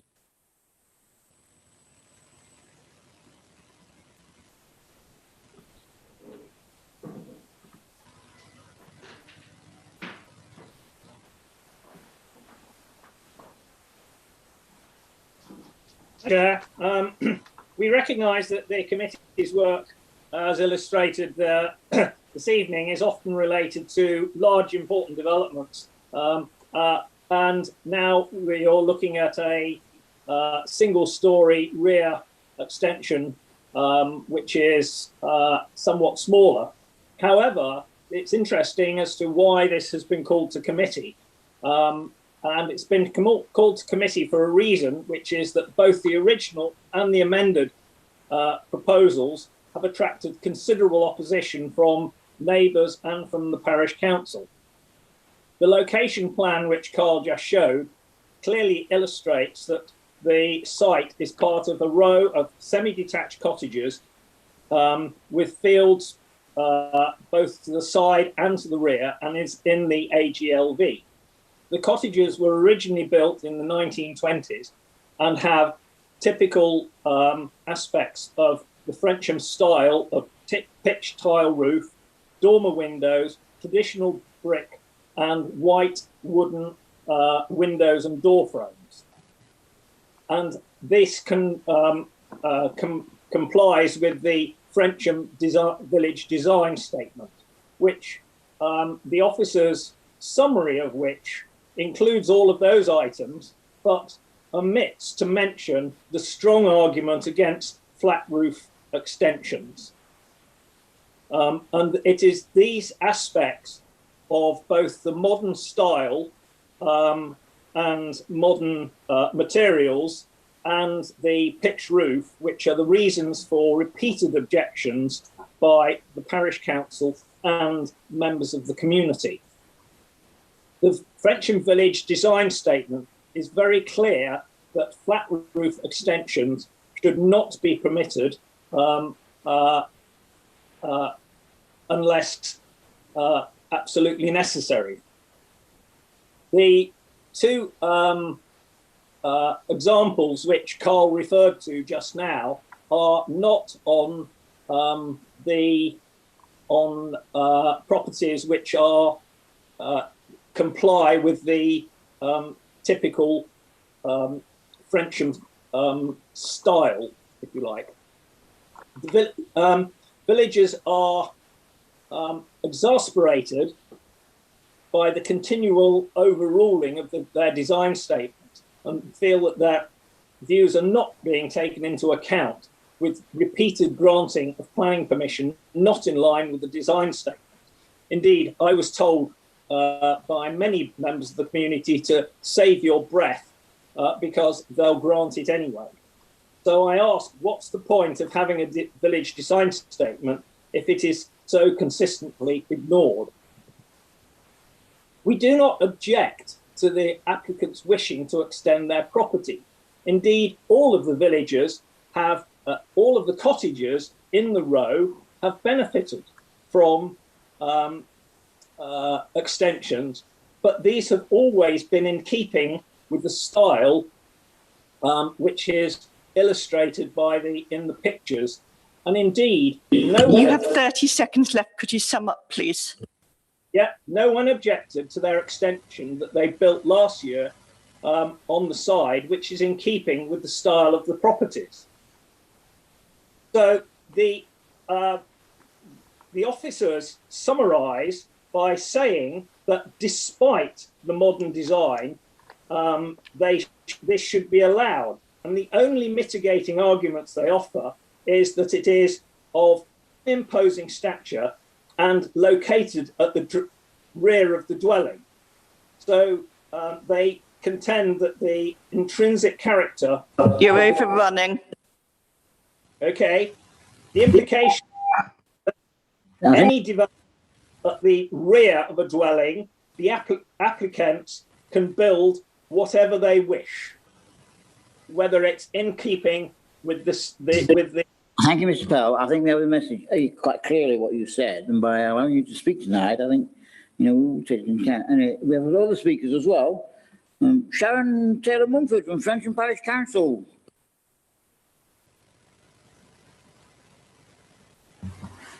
Good evening, Frensham. Good evening, Chairman and members of the committee. Firstly, Frensham Parish Council objected to the proposed flat roof extension and would welcome an improved design to meet the requirements outlined within our village design statement, which we feel very strongly should be considered at all times.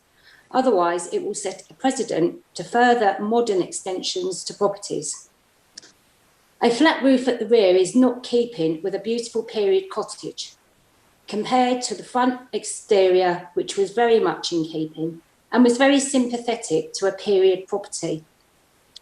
This row of cottages are iconic and in their look within Frensham, in a rural location, and it would be a shame to lose the look of both the front and the back of these properties. Thank you, Chair. Thank you very much. And finally, Councillor Julia Potts. Good evening, Thank you, Chairman, and good evening to all members of the committee and members of the public. And I'd just like to take this opportunity to thank you for your time this evening in debating this application, which I've requested be brought before the committee for consideration because of the concerns about the impact on both the important character and the amenity of the local Frensham area. Now, for context, as has already been mentioned by previous speakers and by the planning case officer, Carl Houston, we know that this is in an extremely sensitive area. It's in countryside beyond the green belt, and it's in an area of great landscape value, AGLV. And the policies are quite clear here in that new development must both respect and enhance the character of the landscape in which it is located. Now, I fully understand that properties built in the 1920s are not really particularly conducive to our ways of living as families today. And I fully understand and respect, as do many of the local residents who've been in contact with me about this application, that the applicant may wish to extend their home. No one really has an issue with that principle. However, the reason many people have raised concerns, and I've called this before committee, is that in doing so, it needs to be in keeping with the surrounding area, and in particular, the cottages of which it abuts and is part of. And this proposal is simply not in keeping. The actual design is fine, but not appropriate to that particular part of Frensham. It's not in keeping with the Frensham design statement. It's a modern design with a flat roof and lantern roof lights, completely at odds with what is there in the surrounding properties, as you've seen already. And to say that it can't really be seen, I don't feel is really a satisfactory response at all, I'm afraid. Now, my concern here is that, like many of our towns and villages who've worked so hard on neighbourhood plans and various other local planning policies, Frensham Parish Council have a village design statement. If an adopted village design statement is seemingly given such little weight when determining such a sensitive planning application, then what is the point of all that work to help retain the character of this beautiful village of Frensham? To grant permission is to set a precedent no one would wish for. Mr. Chairman, members of the committee, it is for those reasons I would ask you to refuse this application before you this evening, and I would hope that the applicant will then come forward with a design and plan in keeping with the design statement of Frensham, and also, as importantly, one that fits with the neighbouring cottages. Thank you, Chairman and members of the committee, for your time this evening. Thank you very much, Councillor Potts. Right. Councillor Mary's. Thank you, Chair. I know these cottages very, very well. Excuse me, I don't know what's wrong with my throat, but it's bad tonight. I keep my horses down in that area. I go past those cottages, have been going past those cottages now and looking at them enviously because I would like to have bought one, never could afford it. But anyway, so for many years, I know this little lane, and those cottages, the photos don't give it the, that they are much more delightful than the photos you see. And I know that just up from there, there's a big house called Broomfields, which has a Jacobean Hall house within it. And we spent a lot of time battling with the owner who came from Chicago, who wanted to just pull the whole thing down and put up a pastiche of a sort of Georgian horror. And that has caused tremendous upset. But the fight was because that area is so, so pretty, so remarkable. And I think it's really important that we, for people in the villages who want to keep these places, to, you know, that we do that. And it may seem like nothing to have a flat roof at the back, but actually, I actually come down from round on the horse. You can see from behind, and you can see quite clearly what happens at the back of those houses. So a flat roof is certainly not something you'd want stuck on the back of them. And I understand quite as well as everybody else that an extension would be something that's worthwhile. But why not do something that actually enhances the nature of the building itself? I think it's really important that people are listened to in these villages as well. And I'm surprised that the office are thinking that that's okay when you look at the actual design of all those houses around that area. Okay, thanks. Thank you very much, Councillor Murray. Councillor Hyman, then Councillor Isherwood. In the principle, the squeakiest wheel gets the grease, something like that. I'm convinced, utterly convinced. I mean, careless decision making is wrecked Farnham. Should we do the same to Frensham as well? Should we ignore the residents and listen to them? And I think on this one, what's the point of a design statement if you don't listen to it? Absolutely right. I agree, even with Councillor Potts. So despite that, I am absolutely convinced, and let's apologise to the applicant. It appears from what I've heard that a better design can be achieved. I don't know whether it's worth me asking the officers whether they consider that a better design can be achieved, because actually we've got a Frensham design statement. It says under 12 what do you call it, paragraph 12, but it's lots of paragraphs, section 12, and on page 100, it says the SPD recognises that a flat roof on a small single-storey extension may be acceptable if it cannot be seen from the street. Well, it doesn't have to be acceptable, does it, according to that? As far as I'm concerned, I would be happy to propose that the proposal would not accord with policies TD1, RE1 and RE3 of the local plan, and D1 and D4 of the local plan 2002, if that happens to be true. So I'd just like officers to advise me whether it would be sound for us in the circumstances to recommend those reasons for refusal.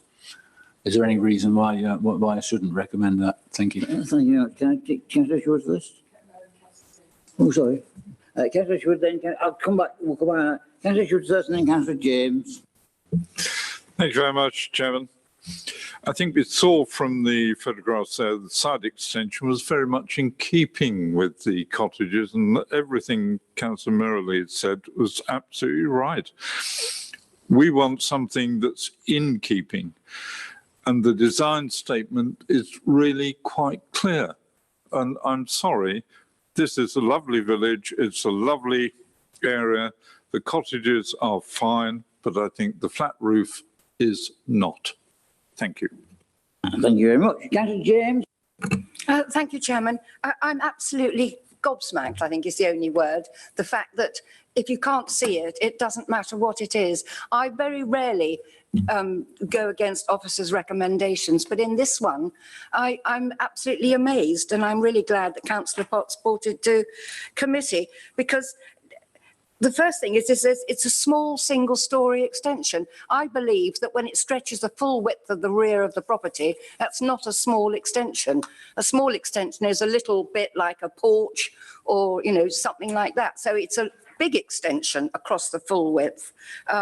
Therefore, and it can easily be done to incorporate a pitch, a half pitch, a semi-pitch, or anything like that. So on this occasion, I'm just amazed that it doesn't enhance the building. It's out of character, it's inappropriate, and the fact that it can't be seen doesn't make it acceptable. Thank you, Chairman. Okay, thank you very much. Chris French, you want to make a comment? Thank you, Chairman. I just wanted to, obviously there's been a lot of discussion about the design and also about kind of visual impacts. And I think one thing I would advise is that that it would be difficult to defend a countryside and an AGLV, so landscape type reason for refusal for something that is kind of tucked around the back of the property and not not prominent in the wider landscape and countryside. I note that there were particular design concerns. If members chose to go with a refusal, my suggestion would be that it would be more purely design based rather than landscape based. Thank you, Chairman. Thank you, Chairman. Yes, I think this is a great pity when you start putting on flat roof extensions onto beautiful cottages like this. And I think also it's very sad that we are being asked to go against the Frensham design statement. It's there to protect these very buildings. And I, for one, would vote against this. Thank you. Right. Well, okay. I think we need to. I'm not anyone who wants to add anything new to it. I think we can move to a vote and then move. If, as I suspect, we can go back to the question raised by Mr. Hyman, can't we? Can we move the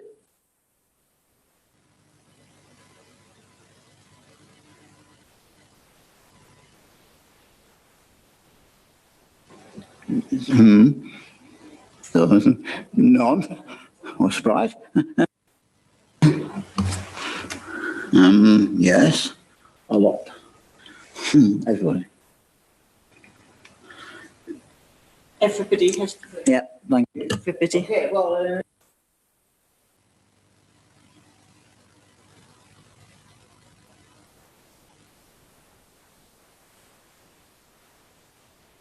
good. Can I suggest we refuse? Yeah, I know. We have a second of that, as I'm sure we do. All right, for everybody. So, well, reasons for refusal will be design-based, yes? Design-based, and it's against the design statement of French Parish. Yes. French and Parish have produced some considerable effort. Can I ask whether the Frensham design statement is referred to within any wider, more powerful documents, any weightier documents, in the same way I think as the Farnham design statement is referenced in FNP1 of the Farnham neighbourhood plan, so that gives it some weight. I mean, I was pushing this earlier at the Woolmead inquiry hearing this afternoon, and I think it helps if you've got some weight behind a design statement. If there is, it should be self-standing, but is it referenced in I don't know, SB1, TD1, anyone? No, it's not an RE3 perhaps. There's two statements under that.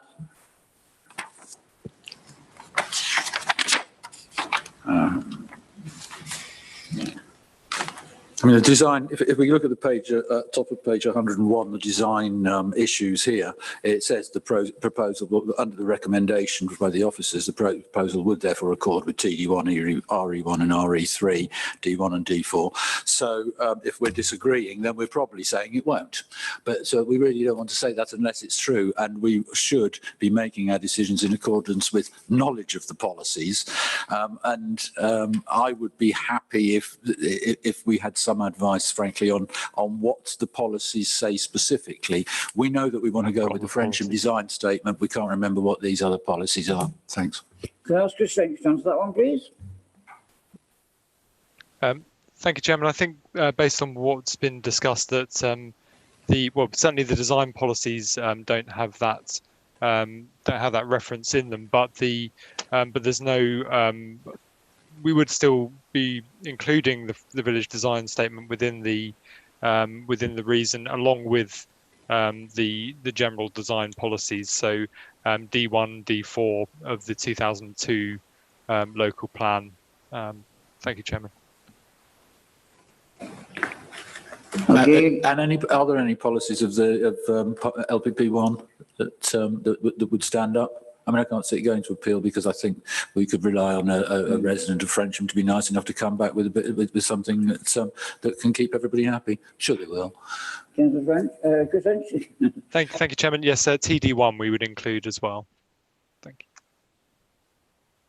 So, if I can propose, Chairman, that permission be refused on grounds that it does not comply with policy TD1 of the local plan part 1 2018 and D1 and D4 of the local plan 2002 and the Frensham design statement.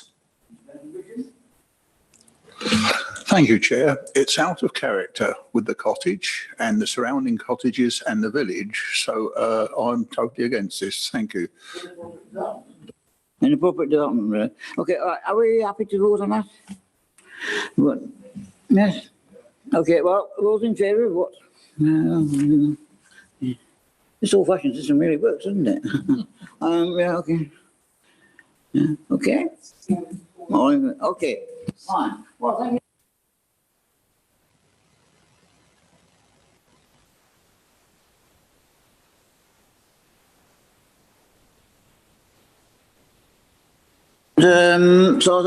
Well, keep safe, and I'm glad. Oh, yeah, that's all right. And